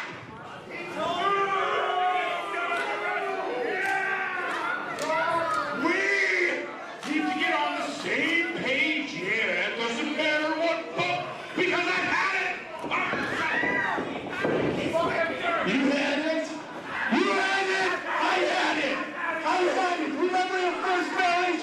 I remember it. I remember mine. I lost everything. The babies, the house, the car, the money. I lost my damn self. Never again. Never again will we put down. We will rise like men. It's what we will do. It's what we will do as baby and daddy, as Steve Baby Daddy, and if AXW wants to take everything we have nothing to lose. We have nothing to lose. Want to take everything here? Take this. How about that? Oh, no. Uh-oh. Oh, okay. It's just a bet. $5. Walmart. It's yours. It starts with the belt. $5. Lost. Just for less. It's yours.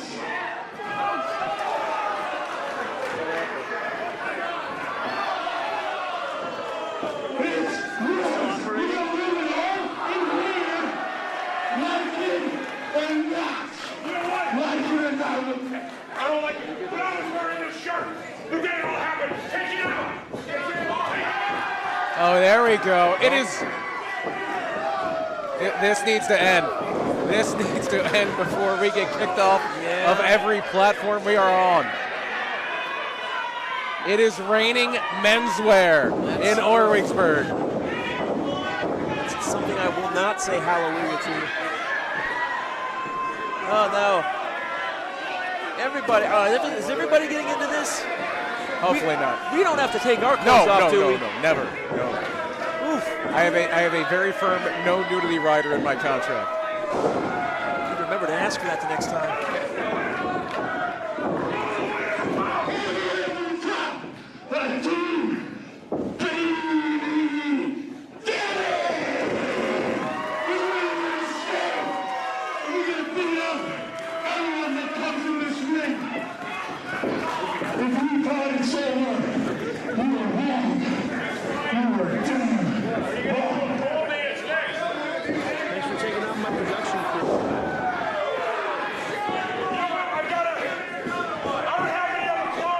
Very reminiscent about the Hart Foundation. But it's two anvils.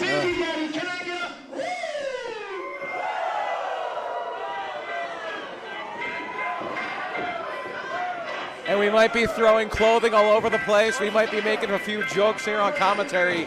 But there is nothing funny about a refocused and re-energized Team Baby Daddy for the AXW Tag Team Division. Those are two of the most dangerous fighters in all of AXW. If they are united, if they are focused, there aren't many people who can stop them. Well, we have to see with a change in attitude if that will end up bringing better results for them. It's certainly a rededication to their principles here at AXW Honor. Okay, was anybody else like me and you tried to look away but you just had to keep watching? No. Team Baby Daddy back and better than ever. One more time, can I get a woo? We are American Excellence Wrestling. This is Honor. As our star-studded showcase continues, with this next bout, it will have a 15-minute time limit. Your referee, Mr. Johnny Rankin.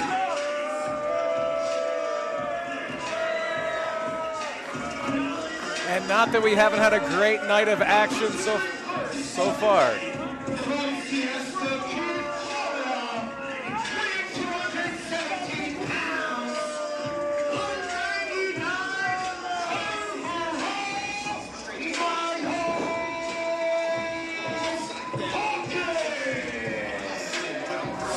But you are looking at Miles Hawkins, who is tearing it up all through the Mid-Atlantic, the Delmarva area, Pennsylvania, Point South.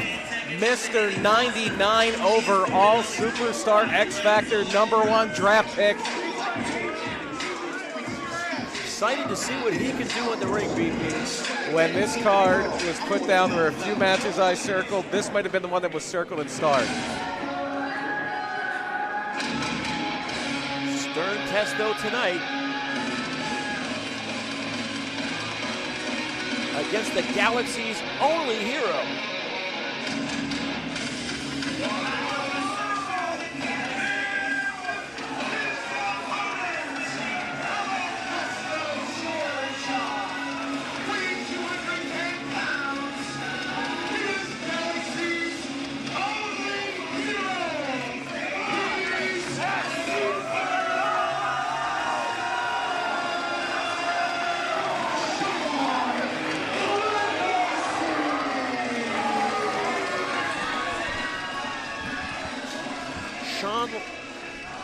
Sean Legacy, of course, defeating Guarantee Mike Z last month at New Horizon. What an impressive performance it was. The younger members of the AXW Nation, a little intimidated by Sean Legacy, but they love him nonetheless. And this is a walking, breathing superhero.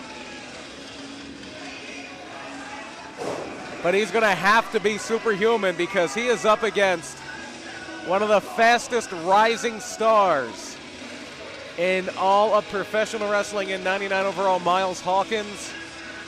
Something's got to give. That's one thing, though, with Miles Hawkins. You know, I was taking a look at his social media before this show started, and he feels like people are underrating him, that people are not seeing the potential that you very clearly see. So tonight it's going to be a little bit of a showcase for anyone that doubts Miles Hawkins. He's going to try to put those doubts to rest. Well, he calls himself Mr. 99 overall. That means there is no room for improvement. He envisions himself a perfect professional wrestler. And I don't know if he's perfect, but he is very, very good. But he is up against somebody equally as talented. The bell has rung. This is one we could be talking about for a long, long time. And I do believe this is the first time these two have met in a ring. First meeting. But that feeling out process will probably not last long because these are two wrestlers who, there you see Legacy picking that leg. Right Hawkins down escaping. quick. Just as fast. These are two wrestlers on another level. Hawkins taking his time, and oh, the disrespect. And some more disrespect. The disrespect from Miles Hawkins. That is no way to treat a superhero, that's for sure. Legacy not having any of it. Look at these strikes. Standing moonsault gets two, a very quick two. Super impressive here. Sean Legacy just looking great. His attitude may be questionable, but the skill of Miles Hawkins is not, and he almost had a very quick night here, and he is making sure that he gets back in this. Quick flurry of offense here from Hawkins. Taking it to Legacy. On fire. Off the ropes, catches him with that elbow. Right on the nose, it looked like. Legacy might be a little bit groggy from that. Sean Legacy now, yeah, shaking loose. Checking the jaw. Making sure all the teeth are still there. Miles Hawkins trying to slow things down there with a side headlock, but Sean Legacy is going to return to that run, that stick and move. Distant strikes. And moves so fast, we can't call him, Cowboy. It is crazy here.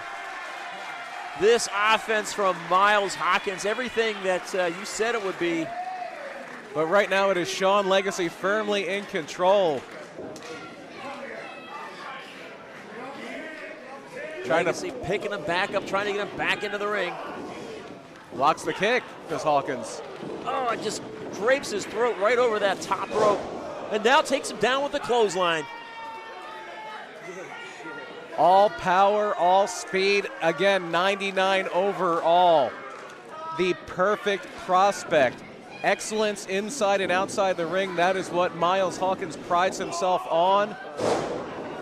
Vicious scoop slam. Right for a cover. Two. No, just a one. You don't see many matches end with a scoop slam. That's why. Oh, wait. Still to come, those tag team titles. The Golden Era against the Ace of Space Academy. That's a big one we're waiting with bated breath for. The Kaiju, O'Shea Edwards, and the Ace of Space himself, LSG. And then our main event, the Hammer and Born Better, McQuay and Goldie. But we got a big one right now as Miles Hawkins uncorks a chop and Sean Legacy gives it right back, but a punch to the face does it for Miles Hawkins. These two going at each other, giving everything. Into the corner there with a clothesline. High knee from Miles Hawkins takes down Sean Legacy. We have seen everything that Miles Hawkins brings to the table so far. The power, the speed, the agility. The troubling part for him is Sean Legacy. If he's not at the 99 overall, he's at a 98, 97 with a Superstar X Factor development trait. Right now, Hawkins just taking his time, stalking Sean Legacy there against the ropes. Picking him up now. Clean break there and a chop to Sean Legacy.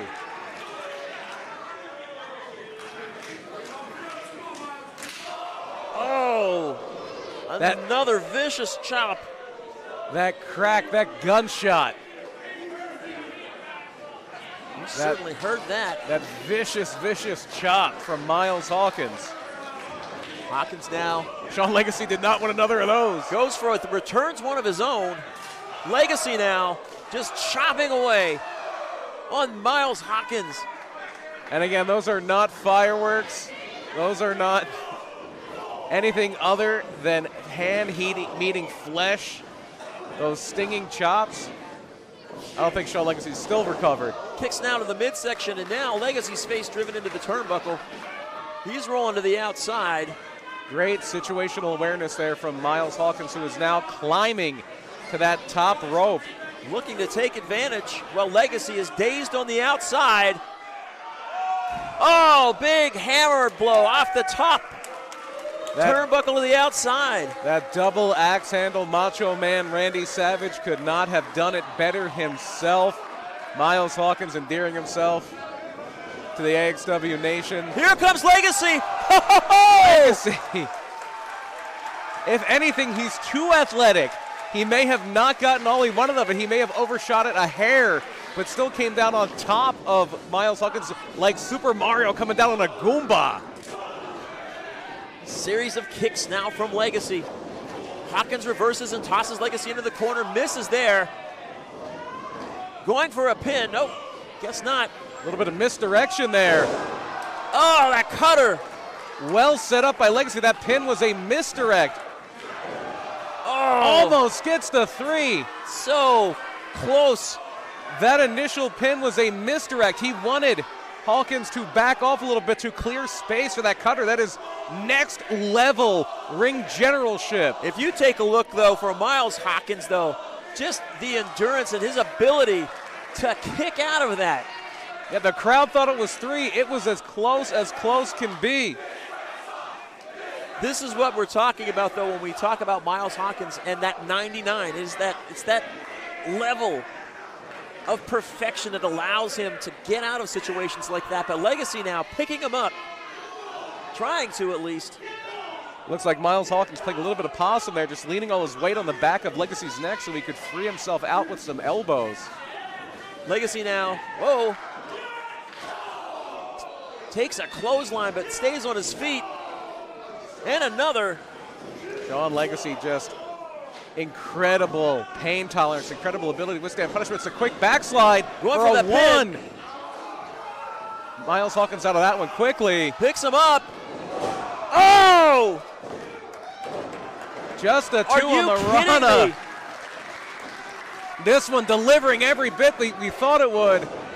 Legacy out the back door. Ow! Poison Rana to Miles Hawkins. One more. Take him up again. Tiger driver. Sure. No, just a 2. Somehow Miles Hawkins escapes again. These two giving it everything they've got here at AXW. Honor, leaving it all in the ring, beating the hell out of each other. I know there's a lot of Sean Legacy fans out there. They want to blame it on the official, but that was all Miles Hawkins powering out of that one. Legacy trying to rally the crowd now. It is unthinkable, unbelievable that Miles Hawkins can withstand what he is withstanding, but it is all his ability to withstand that punishment to fight back. But Sean Legacy sensing he has the victory within his clutches right now, at his fingertips. Picking Miles Hawkins up. Hawkins backing off, begging now. He just needs a moment or so to collect his wits. Saying, I don't want any more. And the referee getting in between them. There's no timeouts in wrestling, but he might have been checking for an injury. Absolutely, after all that damage he took. Now Hawkins. Handful of tights. Just a 2. Gets caught, coming in. Oh! Gets caught again with that kick to the jaw. And now Sean Legacy firing up, coming across the ring. Oh my goodness, Hawkins! Wait. 1, 2. No! Unbelievable. These two back and forth. A counter so beautiful I could not put it in the words, P. Carter. A flipping power slam out of nowhere. Miles Hawkins showing off unbelievable athleticism, unbelievable ring awareness. Just the explosive offense from these two, able to pull moves from just out of nowhere. I know I put the hard sell on this one, but they are more than living up to the hype as Sean Legacy fires back. Hawkins now strikes of his own. 2 Back for and 1 forth. special for Oh. Legacy.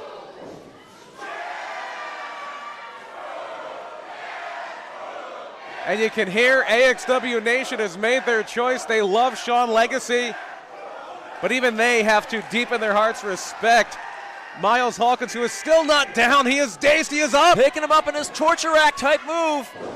But no, Hawkins escapes. Stomps on the foot. Kick to the midsection. Surgical strikes from Hawkins, but he's caught. Oh no! Legacy's got him. Galaxy driver. Out of this world.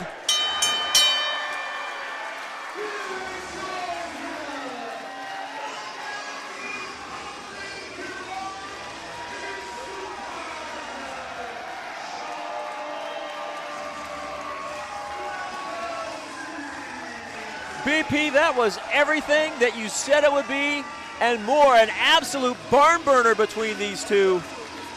Miles Hawkins and his offense, his resilience, taking Sean Legacy to the very edge. The Legacy coming ahead with the win. I'm speechless. Yeah. I am speechless. That was, at some point the commentator brain leaves, the fan brain enters, and that happened in that match for sure. And now we're going to get a word with the winner, Sean Legacy.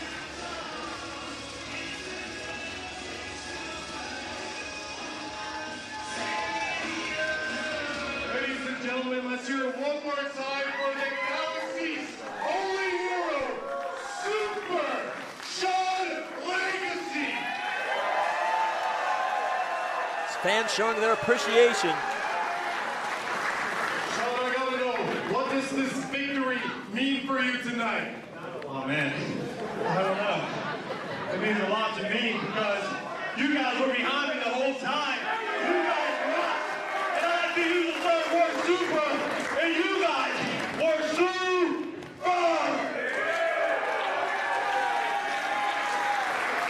That was a big victory, big match, but it's not your last big match. May 25th. Tony Deppen. What do you have to say? Fuck him! Sorry, sir. What was it?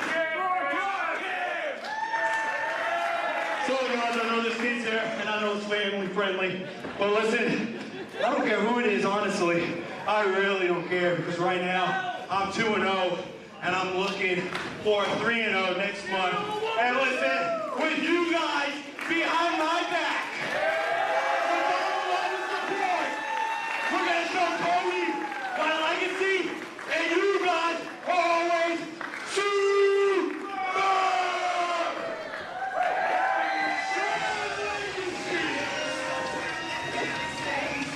If you enjoyed that match, call a friend, call every wrestling fan you know, and tell them that May 25th, American Dreams here at Xcellence.tv, it is Sean Legacy and Tony Deppen one-on-one. Mark it in your calendars, Saturday night, May 25th, it's official. Tony Deppen, one-on-one with the Galaxy's only hero, Super Sean Legacy. Tickets on sale now, AXWTIS.com. Orwigsburg, are you enjoying the professional wrestling experience tonight? It's not too late to purchase 50-50 raffle tickets. Half the money to you, half the money to the Autism Society of Berks County. We'll be drawing that winner before tonight's championship main event. As the action continues right now, the following contest is set for one fall. It will have a 20-minute time limit, and it is for the American Excellence Wrestling Tag Team Championship.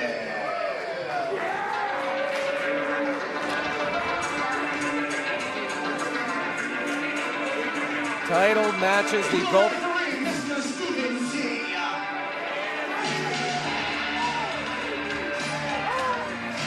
Two big title matches left. This is the first of them, and there are your challengers.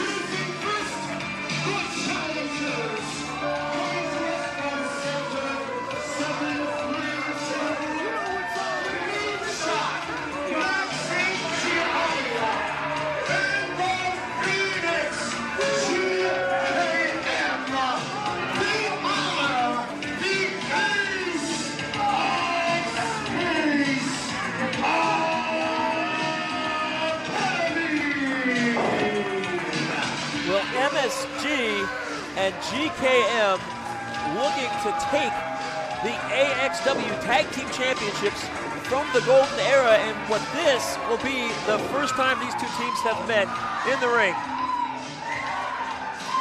The Ace of Space Academy well represented here by GKM, the little brother of LSG, the head of the Ace of Space Academy, and GKM himself.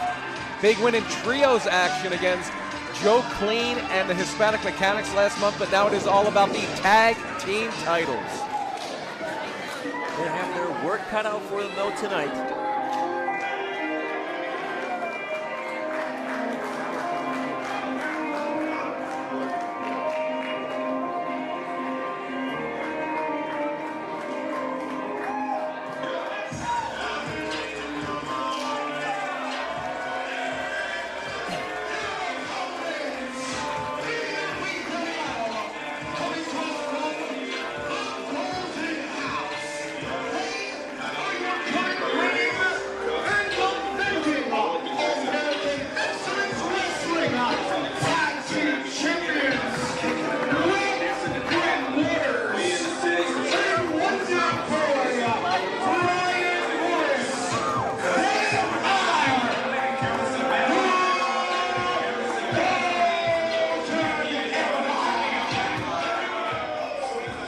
So here's the thing with the Golden Era.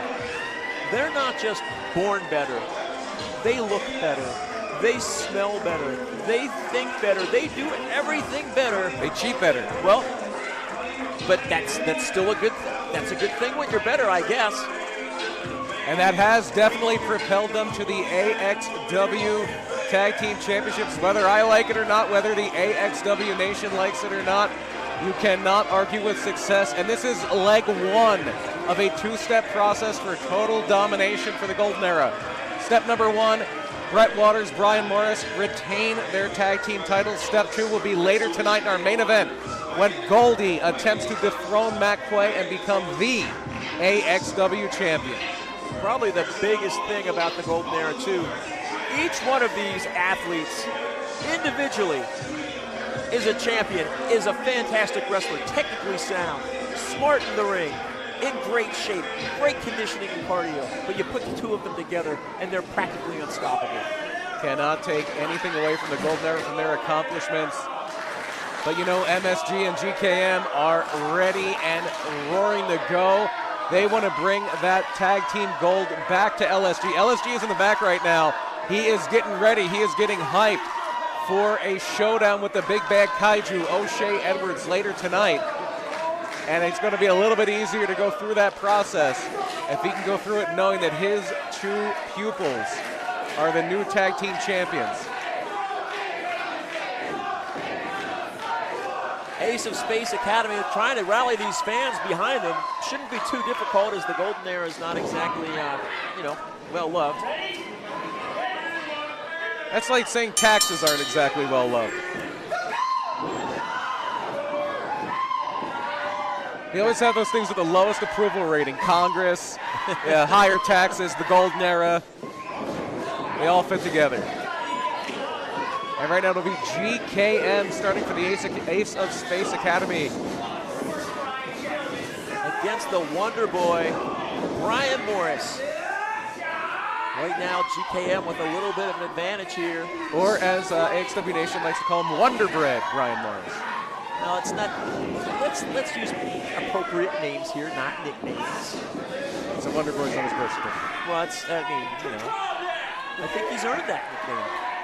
And right now, Wonder Boy with the top wrist lock on GKM, but GKM fighting his way out. GKM grabbing a hold of Morris and just wrenching there. Morris breaks free and strikes. That little bit of showboating. Was a difference maker. As Brian Waters made GKM pay right there. Taking Brian Morris down. Ducks under the clothesline. Oh, catches Morris right in the face. For raw athleticism, GKM might be the tops in this match. And Morris is in the wrong corner. He does not want to be there with MSG. GKM in phenomenal physical condition. Very astute tag wrestler, making that quick tag. All the pieces here. Taking over. Oh! Double downstairs drop kick, going for a cover, and quickly Morris is out, and Morris is looking to tag in Wet Brett. And how often has this happened to Golden Era opponents? And there's the tag, but before that, it was what the Golden Era does so well. Smart wrestling, cutting the ring in half, isolating your opponent. MSG catching Wet Brett with that drop kick, taking him down. Now drags him back to the center of the ring, smartly away from the Golden Era corner. Big elbow to the back of the head.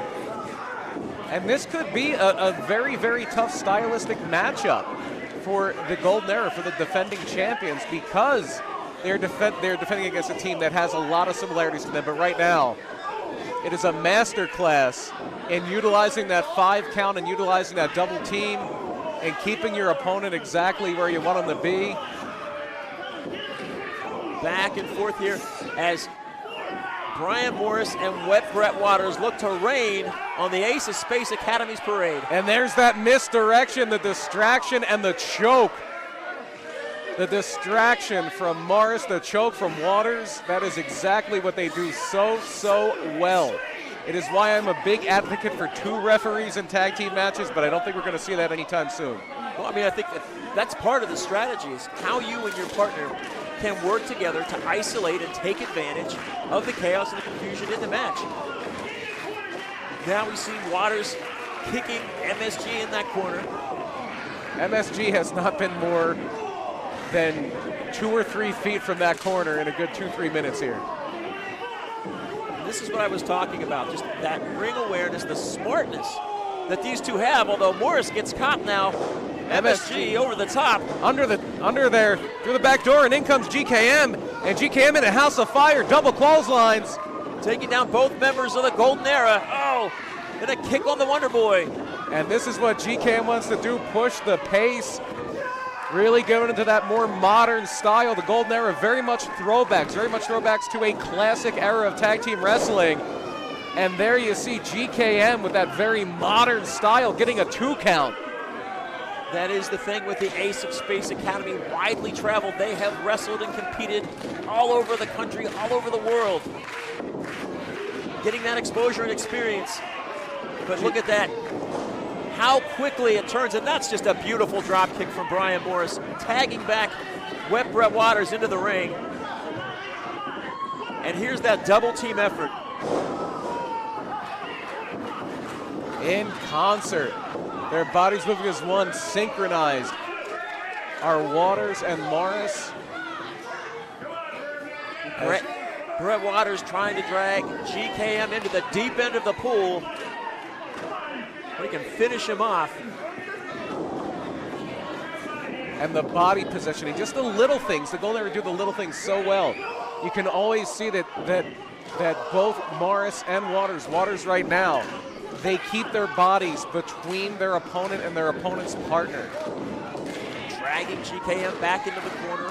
Morris back into the ring. Shot to the midsection. That was an uppercut. He got under the side and right into the weakest part of the rib cage, right where it connects to the sternum. See, this is the one thing that the Golden Era cannot afford to do, and that is get distracted by the crowd. So we see GKM taken right back into that corner. They are hunters, and right now the Ace of Space Academy is their prey. And they are just staying on top of them, not letting anybody get any room. One of the real major keys to success in professional wrestling is making your opponent wrestle your match. And right now, the Ace of Space Academy are wrestling the Golden Era's match, and it's going right here. Look at this. MSG occupying the referee, allowing Wonder Boy Brian Morris to choke the life out of GKM in the corner. GKM trying everything he can, though, to fight back out. Running out of energy, but elbows to Morris. And Wet Brett. So close, GKM. But Brett takes him down. Just when you think you've got the answers. I can't say it, but the Golden Era changed the questions. But yeah. And Waters now right back on his opponent. MSG trying to will the crowd back into this one. And very methodical here. Just stretching out the arms, putting some pressure on the lungs of GKM.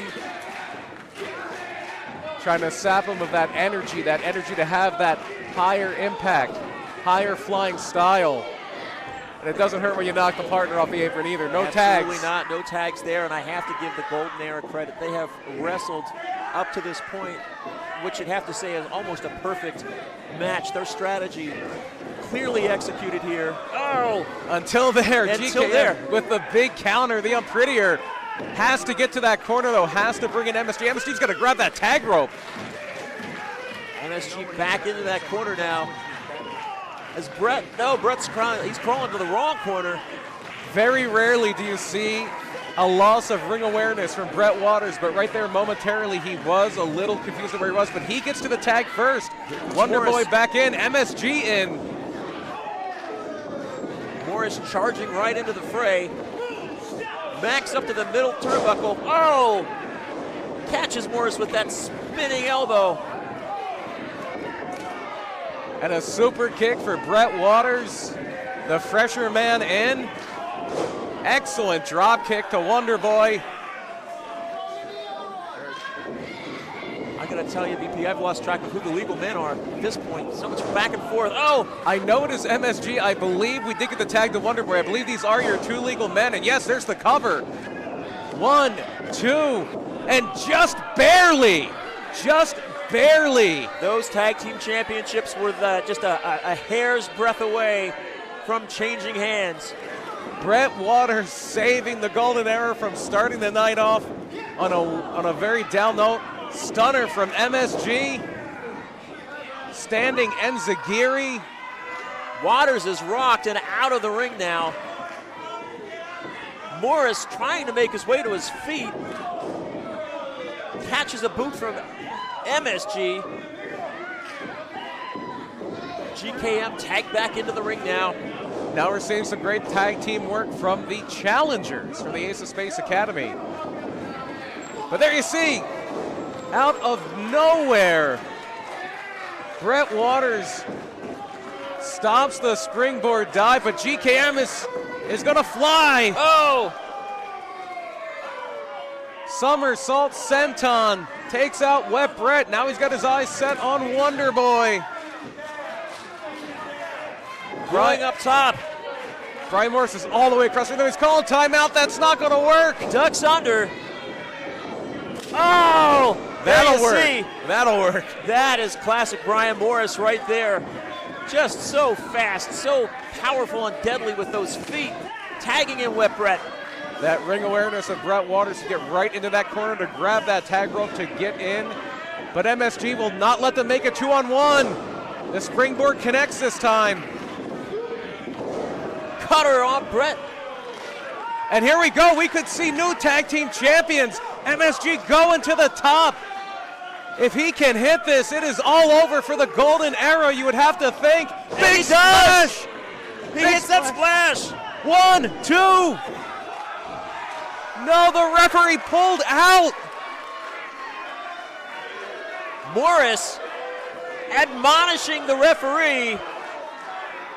How dare he do his job and count GKM to the outside now. I believe Wonderboy Brian Morris was daring the referee to disqualify him, knowing that would, there's that low blow. Low blow. Where's the ref? Back in the ring. Come on, count this. And there you go. So smart.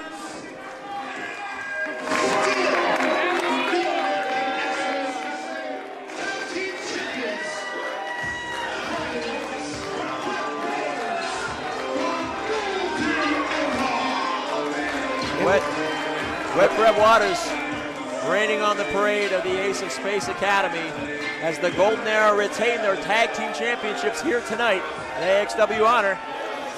It was a no-lose situation for the Golden Era. If they are disqualified for pulling the referee out, they retain their titles. A low blow and a roll-up, they retain their titles. They put themselves in a perfect situation and they will walk out still the AXW Tag Team Champions. That said though, the Ace of Space Academy, they're not going anyplace. We will be seeing them here in an AXW ring again, I'm certain of that. Not the way they wanted to go so far. A very, very strong performance in the ladder match, but it did not end in a win for Colton Charles, and now the tag team of MSG and GKM unable to secure the tag team titles, but the head of the academy up next. Will be joining us before tonight's championship main event. 6 for $5 is the way to go. Half the money goes directly to the Autism Society of Berks County. The other half directly to the lucky winner.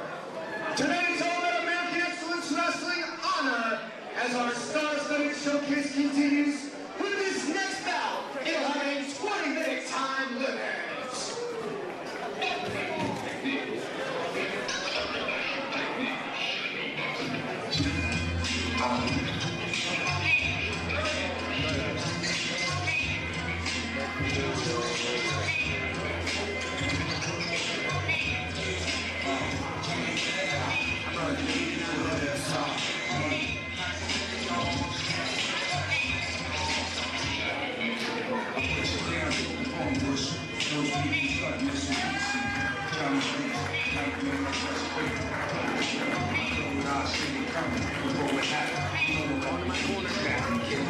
Introducing first, coming to the ring like Jay, Georgia, weighing 265 pounds. The one true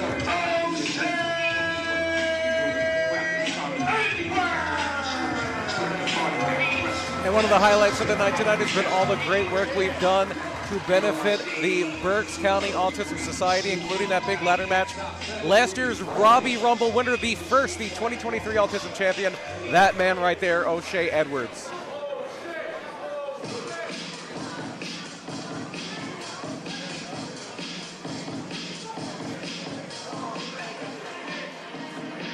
This should be a tremendous match here as we get ready for the head of the Ace of Space Academy, LSG.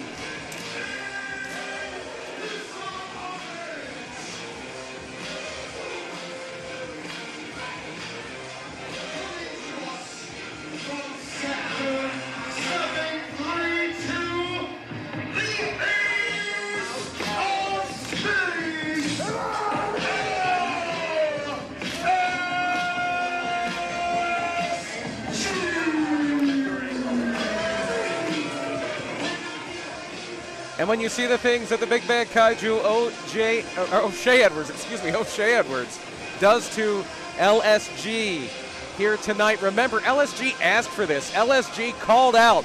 He called O'Shea Edwards' name. He wanted this. They never made it happen in Ring of Honor. Ring of Honor did not want this level of destruction in their ring. They were, some say, too afraid. And this is off to a quick start here. This is exactly why. O'Shea Edwards is tenacious. O'Shea Edwards is powerful. O'Shea Edwards is not here for fun. He is here to win, as is LSG. The trick here is, how do you stop a kaiju? You don't. Well, that's they destroy cities. They destroy islands. They're radioactive. They're dangerous. So LSG may have bitten. I mean, he asked for this match, but he might regret that. And now LSG backed into that corner. Just Bealed with one hand. Catches Edwards with that elbow over the top, but the size of O'Shea Edwards, and now a little hip action there as he picks up LSG, tossing him into the ropes. There are a lot of very strong people in professional wrestling. O'Shea Edwards is certainly one of them. But it is how he balances that power with a technical acumen, with great balance that you just saw right there. And speaking of great balance, look at LSG go. Ducks over that, catches Edwards that time. Oh no, don't let this spill out in the streets of Orwigsburg. They will level the city. This has to be contained here. That is what kaiju do. Of course, you know, BP, yesterday was LSG's birthday, so happy belated birthday to him. And if he were to win this match tonight, what a tremendous gift to himself. As I was mentioning between matches here, it has been such a little bit of a tough night for the Ace of Space Academy, but a lot of that gets relayed. The pain of you losing the tag titles, or not claiming the tag titles, I should say, probably not erased, but a win here, the respect that LSG will gain from defeating O'Shea Edwards is a huge step in the right direction, but that is also easier said than done. Right now, LSG taking it to O'Shea Edwards on the outside. Pushing aside Jay Haru, and then eating a quick uppercut. Smacking his face off the top, well, actually off that ring apron there, dazing LSG, and again. Breaking the count, very smart. Again, O'Shea Edwards has so many tools at his disposal. So does LSG, though. Every time I try to talk about how great O'Shea Edwards is, LSG does something incredible. Over the top, look how fast LSG is. Sending Edwards into that corner now. He's like a matador in there. And that is what LSG is going to have to do, and he's smart. He knows he's got to stick and move. If he stands in front of O'Shea Edwards and tries to fight him in a phone booth, it's not going to end well. Even with these chops and kicks, though, Edwards has not left his feet. Very hard to take a guy like O'Shea Edwards off his feet. There's that old saying, the bigger they are, the harder they fall. But what they always leave out is they don't fall quite as often. They don't fall, yeah, or as easily. LSG trying to will the crowd into this one. But the intelligence, the intelligent monster, the intelligent kaiju, O'Shea Edwards. LSG up top now. Big body press. Going for that cover, and Edwards quickly out of that. LSG did everything right. Great extension, great form. Hit exactly how he wanted to hit. 1 count. That is what it's like to wrestle O'Shea Edwards. This is the thing, though. You can't give O'Shea Edwards a moment to breathe here. Nope. LSG needs to stay on him. We see what happens. Caught him. Takes him over. Overhead belly-to-belly suplex. LSG right down on the back. The last thing that LSG wants is for O'Shea Edwards to actually get his hands on him, pick him up, and put him anyplace. A throw like that not only does it send a shockwave up your spine, it knocks the wind out of you. It rattles you. If your head hits the back of the mat, it can scramble your brains. And now a big boot choke all the way out of the ring. LSG to the floor. Referee begins the count. Jay Haru giving a peace of mind to LSG, it looks like. They always say there are 2 very important meetings between wrestlers, their first meeting, their last meeting. This is the first meeting for LSG and LSG and O'Shea Edwards. Maybe not the last. Choking now, LSG on that rope. And now O'Shea with the hip. Oh! The speed he came in on with that. The impact. A lot of times you'll see guys leave their feet for that maneuver. They'll leave their feet to get some air. O'Shea Edwards went for velocity. What you see right now from O'Shea Edwards is the confidence. Look at this. Just taking his time, casually covering LSG. 1 count. LSG's not going to stand for that disrespect. But did you see that there? A big smile on O'Shea Edwards' face. He is enjoying himself. He's inflicting pain. He loves this. Beating the stuffing out of LSG. And now dropping his hips, dropping his tailbone right across the small of LSG's back. That's smart wrestling right there, BP, because LSG relies on his speed. He relies on that high-flying offense. And if that lower back is giving him any kind of trouble, that's just going to slow him down and take him out of the fight. And you might think, why not attack the knee? Why not attack the ankle, the foot, the leg, something like that? If your lower back is hurt, you can't move. If you don't believe that, you're probably very young. You'll get old enough, your back will hurt. LSG tossed to the outside, further damage to that back as he lands on the outside. Edwards taking his time, gingerly making his way out to pick up LSG. What malfeasance is he about to get up to? He wants us to be quiet.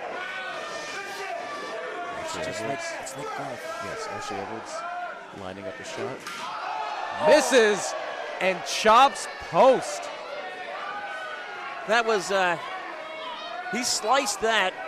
I guess was it a shank? I'm not really a golf guy. But in any case, Edwards damaging his hand. Takes a chop now from LSG.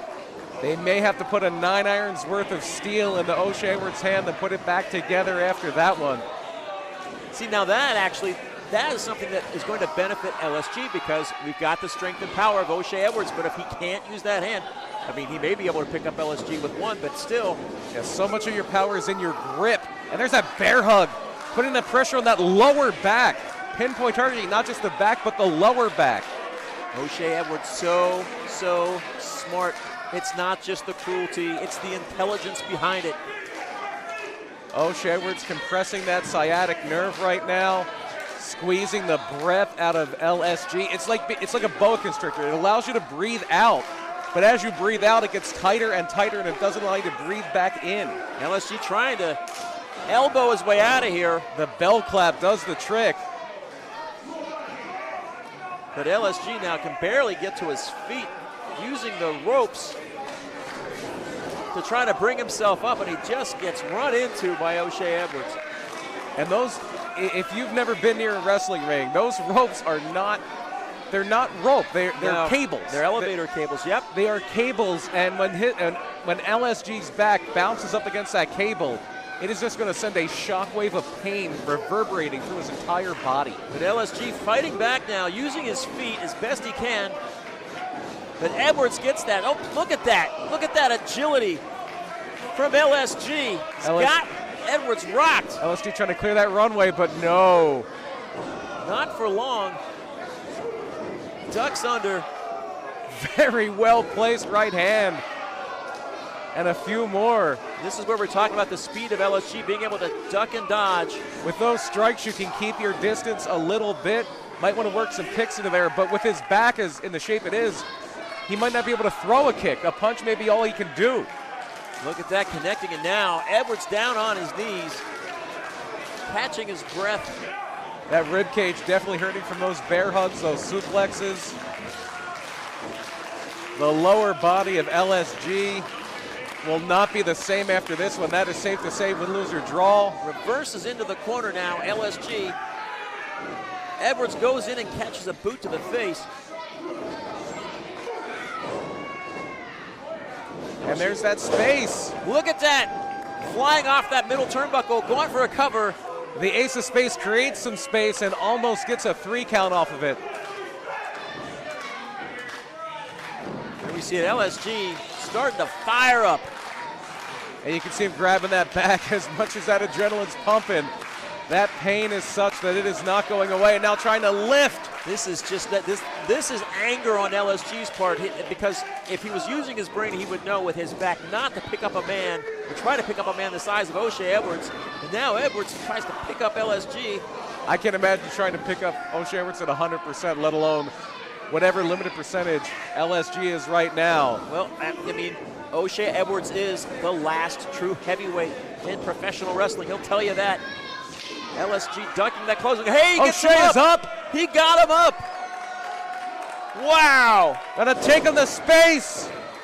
Driving him into the mat. LSG has to capitalize here. 1, 2, no. Just barely kicking out. You can see the frustration in LSG's eyes when you give somebody the best you've got and it doesn't work. It's not good enough. It's just an impressive feat of strength, though, from LSG to get him up and over. Now trying to get this crowd into this match, get them fired up as he's going up top. LSG taking it to the sky. And Edwards is still down in the ring, slowly rising. Jay Heru with a handful of the hand on the boot here. Kicked off. LSG cleared for takeoff. Oh, are you kidding me? Oh my goodness. The power of O'Shea Edwards. Just catching LSG in midair. Was not able to connect with that Kaiju driver though. LSG escapes, hits the enziguri. Caught again though. Oh no. Picking him up. Kaiju driver. Oh, 1, that's it. 2, 3.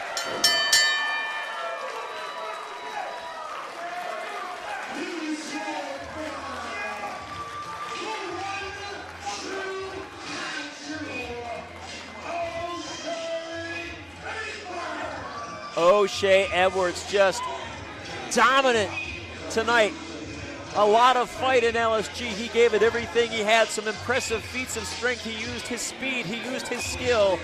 But in the end, he was no match for the power and the raw brutality of O'Shea Edwards. Yeah, sometimes you can do everything right, but you just run into a freight train. And that is exactly what happened to LSG tonight. I think O'Shea Edwards, the way he wrestled a near perfect match. Could have beaten just about anyone in professional wrestling. And returns to AXW with a big win. I need to catch my breath after that match. Holy cow. We got one left to go, but it is a big one. Much respect to LSG, who left it all in the ring. And now we pivot toward our main event for the AXW Championship. Goldie tries to complete the sweep for the Golden Era by taking that AXW Championship from the American Hammer, Mac Quay. Can you imagine if Goldie wins the championship, how happy they will be? How insufferable they will be. Even more than now. They're so insufferable now, and they'll be even more insufferable. I mean, I'm just going to say, I'm hoping that Goldie wins because I really want an invite to the Golden Era after party. We're going to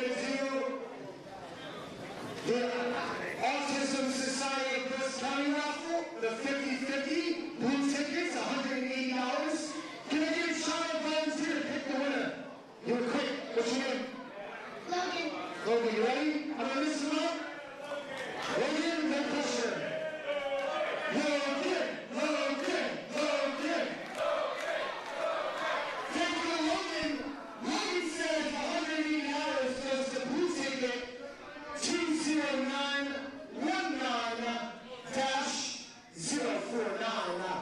20919-049. We'll give him a minute to breathe in. It's a lot of money. 20919-049. Bueller? Anyone?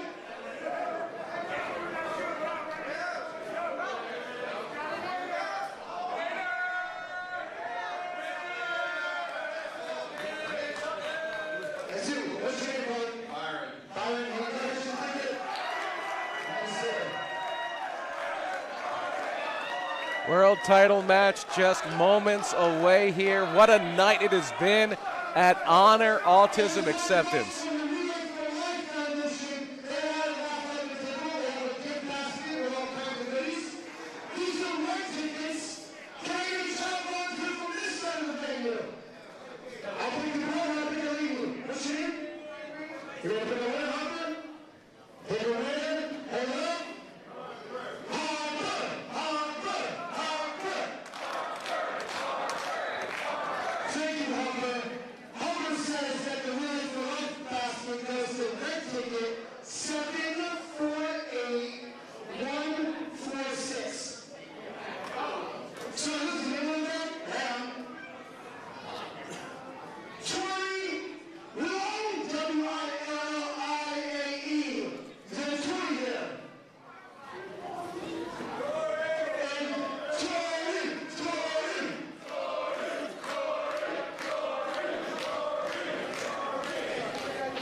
And this is what AXW is all about, community, bringing everybody together, having a great night. And remember, we return back here to the Orwigsburg Veterans Community Memorial Hall Saturday night, May the 25th. Tickets on sale now, AXW, TNS.com. But that said, this is now, and I'll leave you five folks with one final question. And that is, who's got time for one more match? That's pretty good, but I know we got a little bit left. As I said, who's got time for one more match?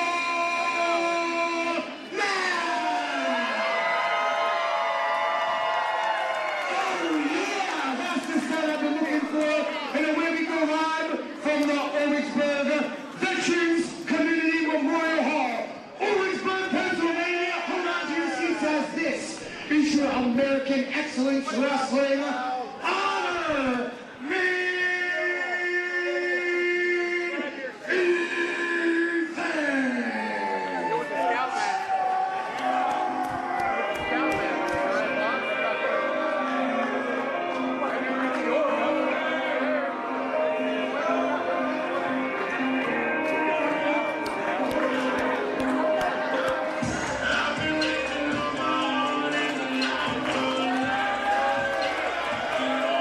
And here comes the challenger, David Goldie, along with other members of the Golden Era, Wet Brett Waters, the Wonder Boy Brian Morris.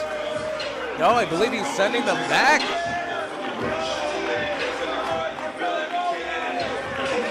Well, look at that. That is the confidence of Goldie. Never, never, never lacking that is our challenger tonight. The man who says he was born better. That's not just a statement, that's an attitude, that is a lifestyle, that is the embodiment of everything that is the Golden Era. Picking on children. That kid started that. You go back and watch that on replay, you'll see.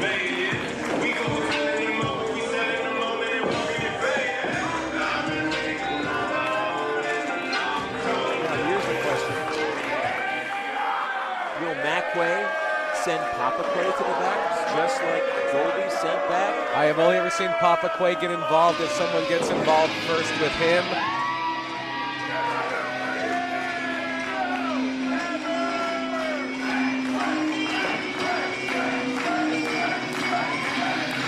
But as they settle out in the early 90s, it is hammer time.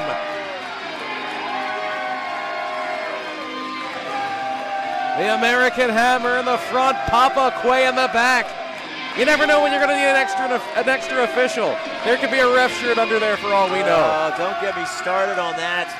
You know, I don't agree with Tommy Vex on everything, but what Matt Quay and Papa Quay did to Tommy Vex last month, if they do that again here tonight to Goldie, someone's going to have to look into that. Absolute injustice. And here's the thing. Matt Quay is just such a phenomenal wrestler. He has the skill and the talent. He doesn't need the help of Papa Quay. Let's face it. But I guess it's good to have that. I think he knows those members of the Golden Era are probably lurking. They might not be out in front, but they are most likely lurking.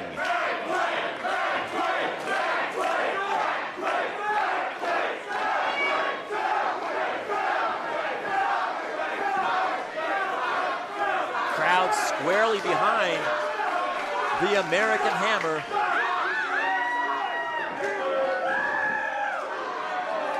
The embodiment of that anthracite country work ethic, Matt Quay.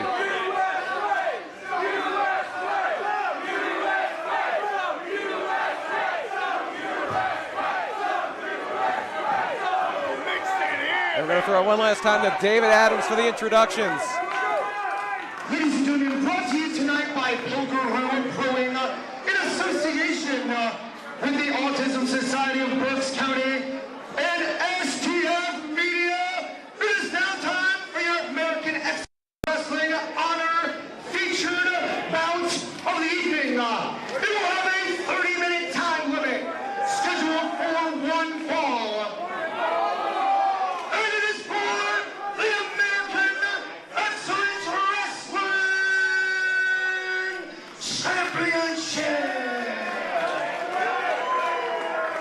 When the bell sounds, the man in command, your AXW senior official, Mr. Ben Barnett.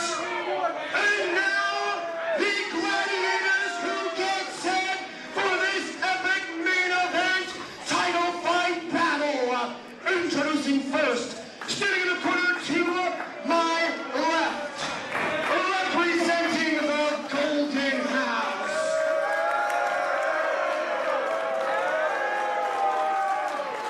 And weighing in at 215 pounds, the challenger. This is Goldie.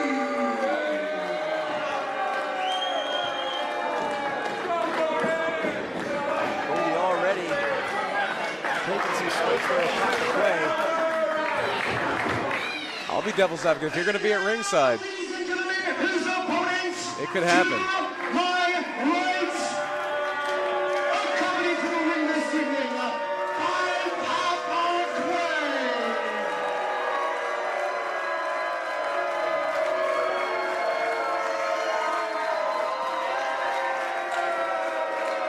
And fighting out of Hamburg, Pennsylvania, holding an official weight of 206 pounds, he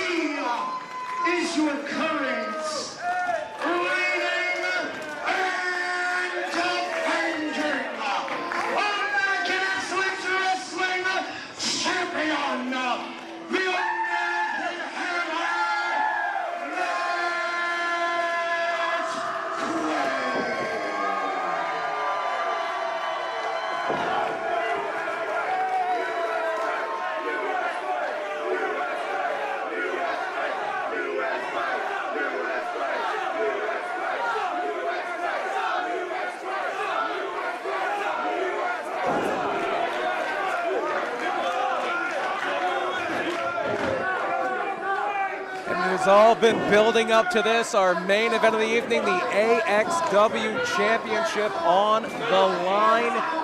And more than that, a battle of philosophies. Goldie, who says he is born better, born for this, born for excellence, born for championship glory, and Matt Quay. And I know you're very familiar with Goldie, Pete Carter, but let me tell you something about Matt Quay.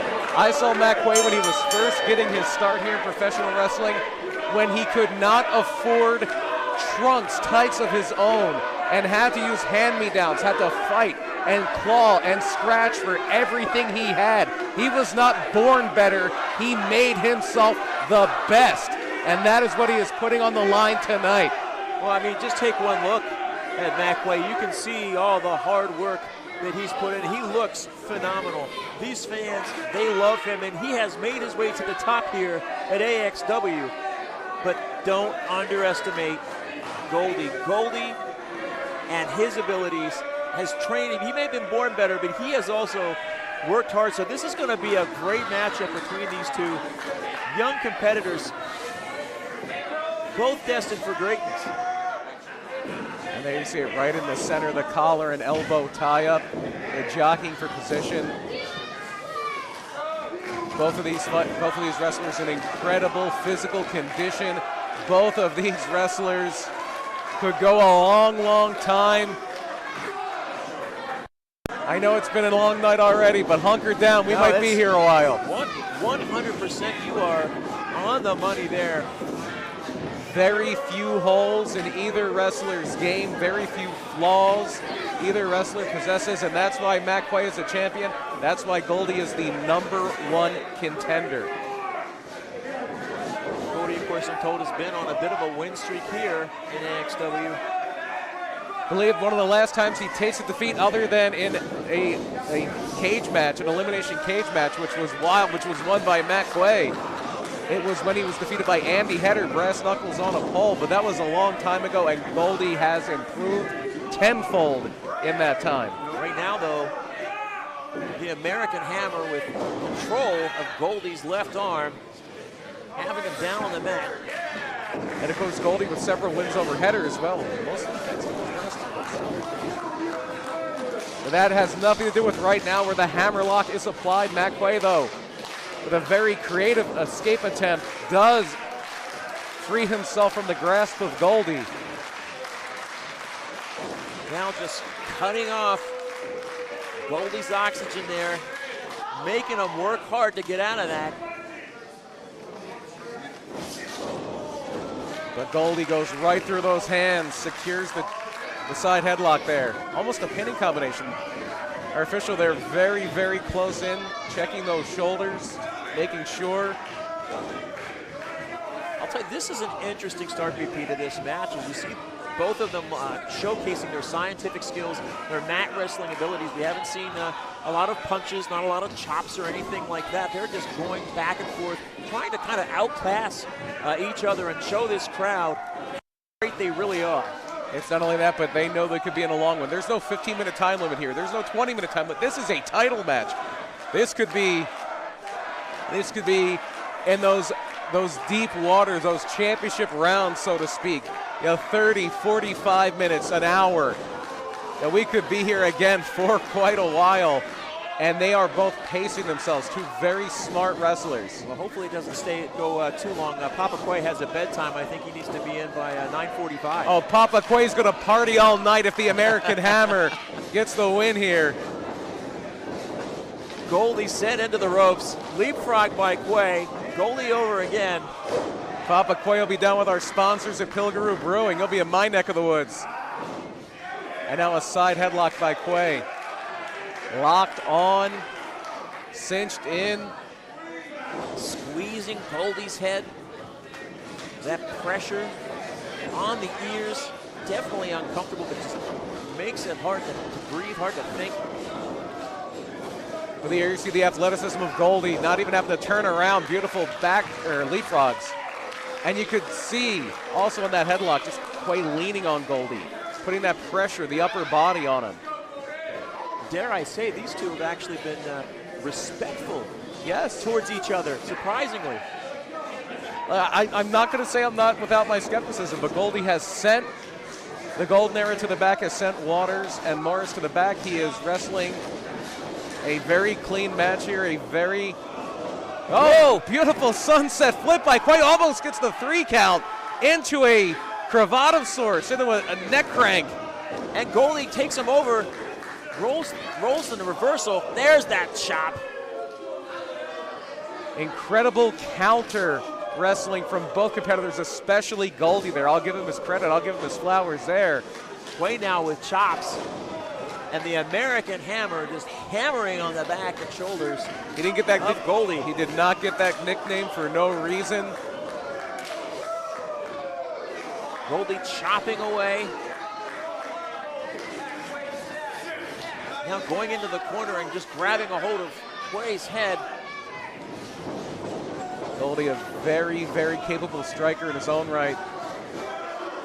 Showing it right there with that big forearm in the corner. But Matt Quay reverses.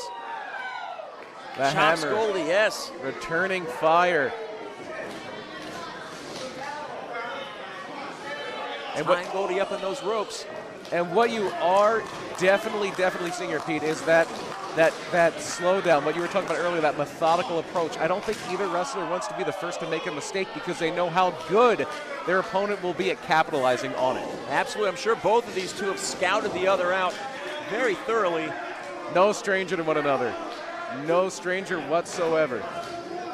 Forearms down to the side of Quay's head, has him rocked a little bit. Goldie giving himself a round of applause.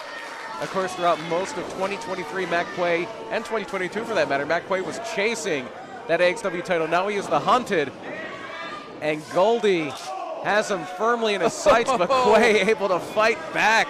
He's grabbing him now. Is he going to try to suplex him to the outside?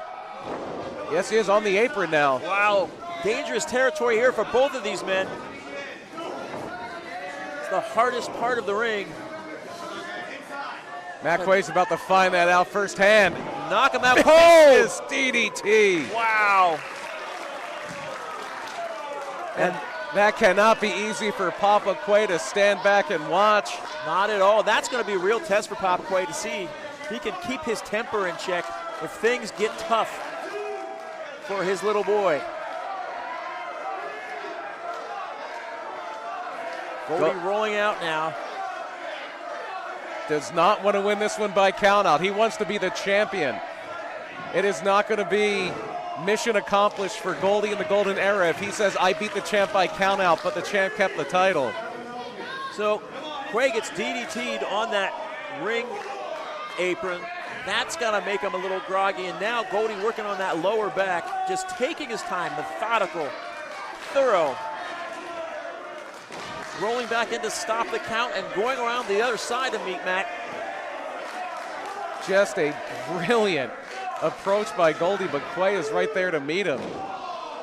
And again, smashing Matt Quay's back into the side of the ring. We talked about it when Goldie's partners in the Golden Era, Waters and Morris, were wrestling. Just that situational awareness, knowing where you are in the ring at all times, using the ring to your advantage. Goldie, that high wrestling IQ is right there with him as well. And both of these men need to pay attention to the referee's count. They've been outside for a while now. Especially Goldie, a double count out. Quay retains the title. He wants to beat Goldie 1, 2, 3, I'm sure. But I'm sure he'll accept retaining his title on a double count out here as well. Goldie just clocked him. And now it is Goldie, still methodical, still taking his time, just driving a knee right between the shoulder blades, and another. That makes sense after doing that damage to the lower back on the outside. Now just strikes to the upper back. Vicious soccer-style kicks. Make it difficult for Matt Quay to move. But Quay's firing up here. He's fine as he's digging deep down inside. Oh! Thumb to the eye from Goldie. Boy, the ref saw that.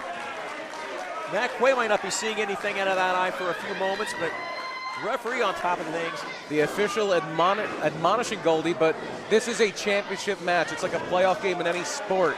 the referee is going to sit on his whistle a little bit. He's going to let the wrestlers wrestle to a certain degree, and that is definitely to that degree. So that the scientific display and the show of respect earlier, we're starting to see a little bit of the cruelty and arrogance. We're starting to see the real Goldie. We're Yeah. starting to see the real Goldie is what we're starting to see. Right now, both of those men just landed blows on each other. Goldie checking to see if he's got a loose tooth.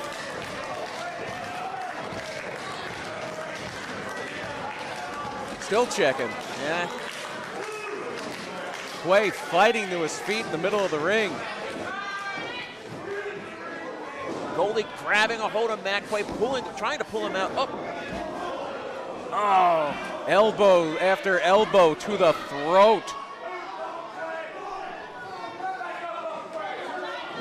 just twisting. Oh, Still attacking the throat of the American Hammer, driving Quay's throat into the point of that apron. That is where there's no padding. That padding, it folds over, but it's such a tight fold that it might as well just be pure wood.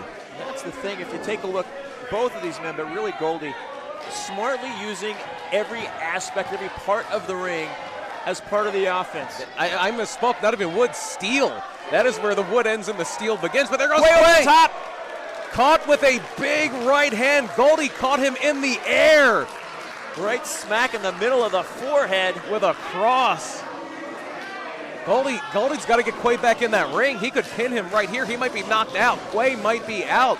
Don't do jumping jacks. Pin him.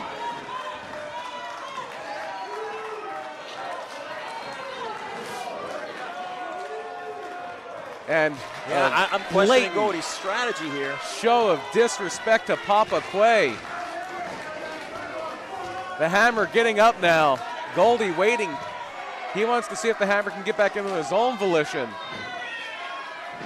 Papa Quay on his way over to shout words of encouragement. Probably going to tell him what Goldie just did. Trying to get him fired up. That blatant disrespect. If anyone can motivate Matt Quay, it's Papa Quay. Oh! Matt Quay can't even stand. 6 count now. If I'm Goldie, Quay is in. oh, just barely. Quay is in, but he is not 100%, not even close. And now Goldie raining punches. Going to work. Nothing scientific about this. This is the difference between mixed martial arts and professional wrestling. Right now in mixed martial arts, this referee would be calling it off. But it's just a 2 count here. Close. Oh, Matt Quay. That's the spirit and the heart of Matt Quay. Matt Quay is hurting. Matt Quay. This crowd trying to rally Matt Quay. Fighting back with everything he's got. Oh, Goldie into the corner with him. Now fighting his way out. Blows to the head, blows to the body. And we can see those 10 hammers.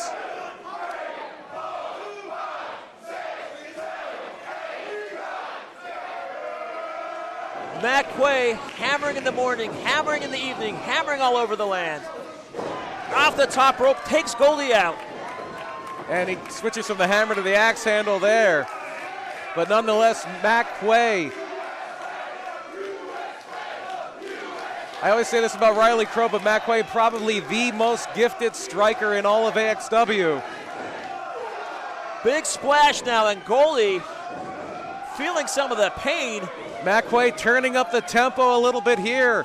Could be sensing an opportunity. Goldie out the back door of that suplex, though. And the momentum of this match is changing very quickly in favor of the American Hammer. Quay cannot springboard to the top. Lost his footing. Goldie capitalizes immediately. So smart. Goldie adjusting on the fly, catching him with that knee, going for a cover. So close. We know it's going to take a lot to put either one of these competitors out. But that was a great job of Goldie capitalizing on the miscue by Matt Quay. Could not get his footing. These two have been at this for a while now. Those ropes are likely drenched with sweat. Matt Quay slips. Goldie delivers a knee and almost delivers the AXW championship off of it. Goldie, of course, John, and giving some whatnot to Matt Quay down there. Got a slap in the face for his troubles. Now trying to, Matt Quay with the roll-up. 1, 2 and just So- a 2. Oh, he just plastered that boot right into the side of Matt Quay's head. Goldie showing off his striking prowess as well. Going for that fisherman. Quay fighting it, blocking it.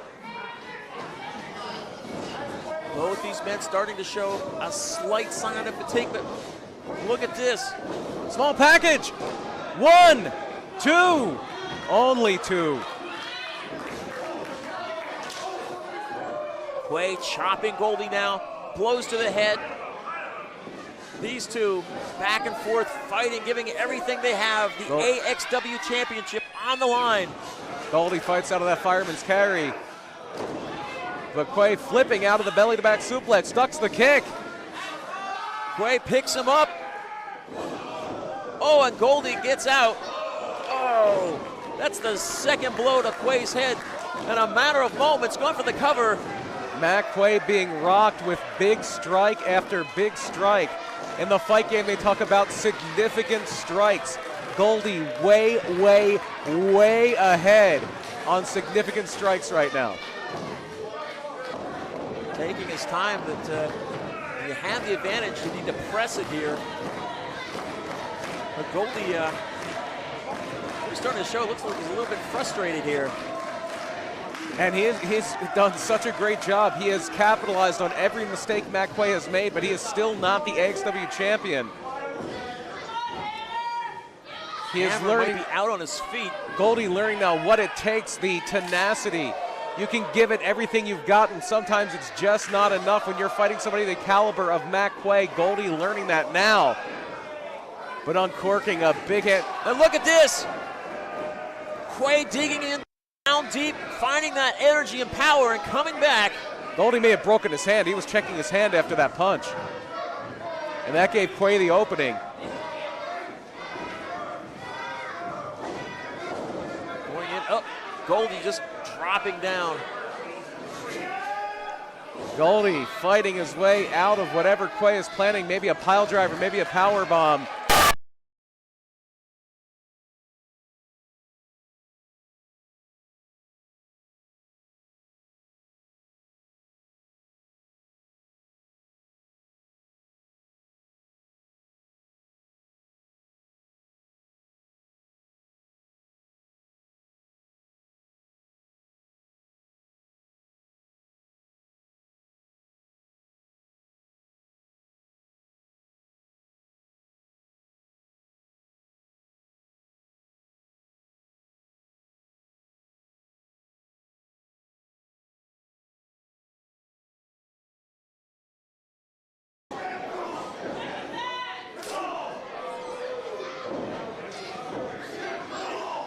Goldie with the shoulder tackles in the corner. Going to work now on Quay's ribs. Attacking, attacking, attacking.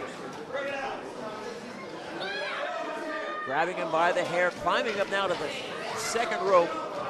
Mocking Matt Quay and his signature hammer punches. Going for a set of 10 of his own is Goldie. And look at Matt Quay's arms. Matt Quay's arms just drooping lifeless in the corner. Finally, Matt Quay able to push Goldie off. Ducking under. Oh, Goldie into the ring post. Those legs came up, may have knocked Matt Quay off his balance there a little bit. Looks like the only thing that's holding Matt Quay up right now is that top rope with his hand on it. Quay possesses so much upper body strength. He could be going for that hammer. He could want to, that could end it right here, right now. He's getting up. Overshot his target a little bit. Goldie with Quay now. Nope, sunset flip. 1, 2. No, just a 2. So close. Such an amazing match between these two. So competitive back and forth. These two so evenly matched. Quay now has the neck crank locked in. And wait a second. Oh. And there they are. And it was bound to happen. Wet Brett Waters, the Wonder Boy Brian Morris coming out, but immediately met and intercepted by Papa Quay. Papa Quay is going to turn this into a one-man lumberjack match, standing in the way of the... Wait a second! That's O'Shea Edwards. What?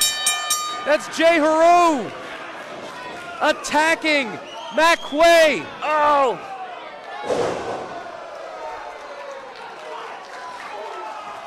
Oh, and now Papa Quay just got knocked out. Sickening.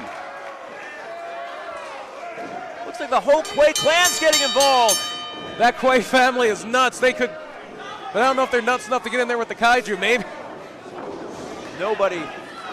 If you're not a trained wrestler, do not get in the ring with O'Shea Edwards. If you are a trained wrestler, don't get in the ring with O'Shea Edwards. Amen. And now, an unholy alliance formed, it looks like, between O'Shea Edwards. But look at Jay Haru. Goldie does not look happy about any of this. Well, he knows this match has been thrown out. He will not win the AXW championship tonight, but he may put the hammer out. Oh, here comes the Space Academy in. Clear in the ring. My goodness. LSG and company sends the golden era, O'Shea Edwards and Jay Haru packing before more damage can be done to the champion, and still the champion, McQuay. And here comes Commissioner Andrew Weinberg to lay down the law.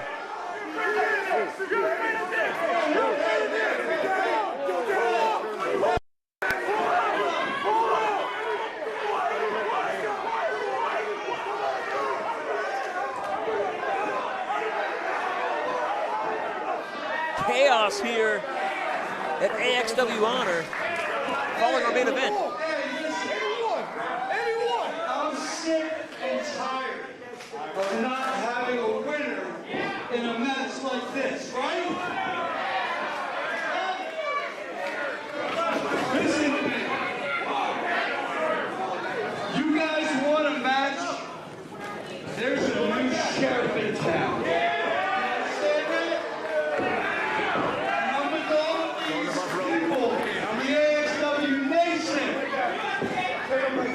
May 25th. You want a match? You're going to get a match. May 25th at American Dream. When the 5 of you take on the 5 of you. Whoa, my goodness. Goldie is livid. There will be a winner at American Dreams. It is official. Commissioner Andrew Weinberg lays it down. Ace of Space Academy and McQuay against the golden era, Jay Haru.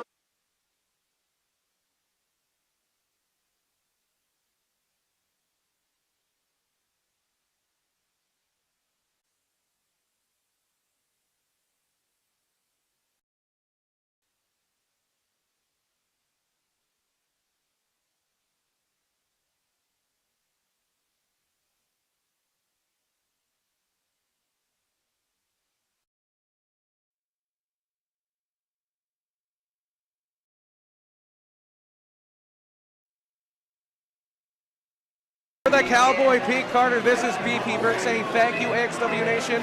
We hope you've enjoyed it. Stay tuned to Xcellence.tv for more, and that is Excellence with an X, because AXW is where the X stands for excellence.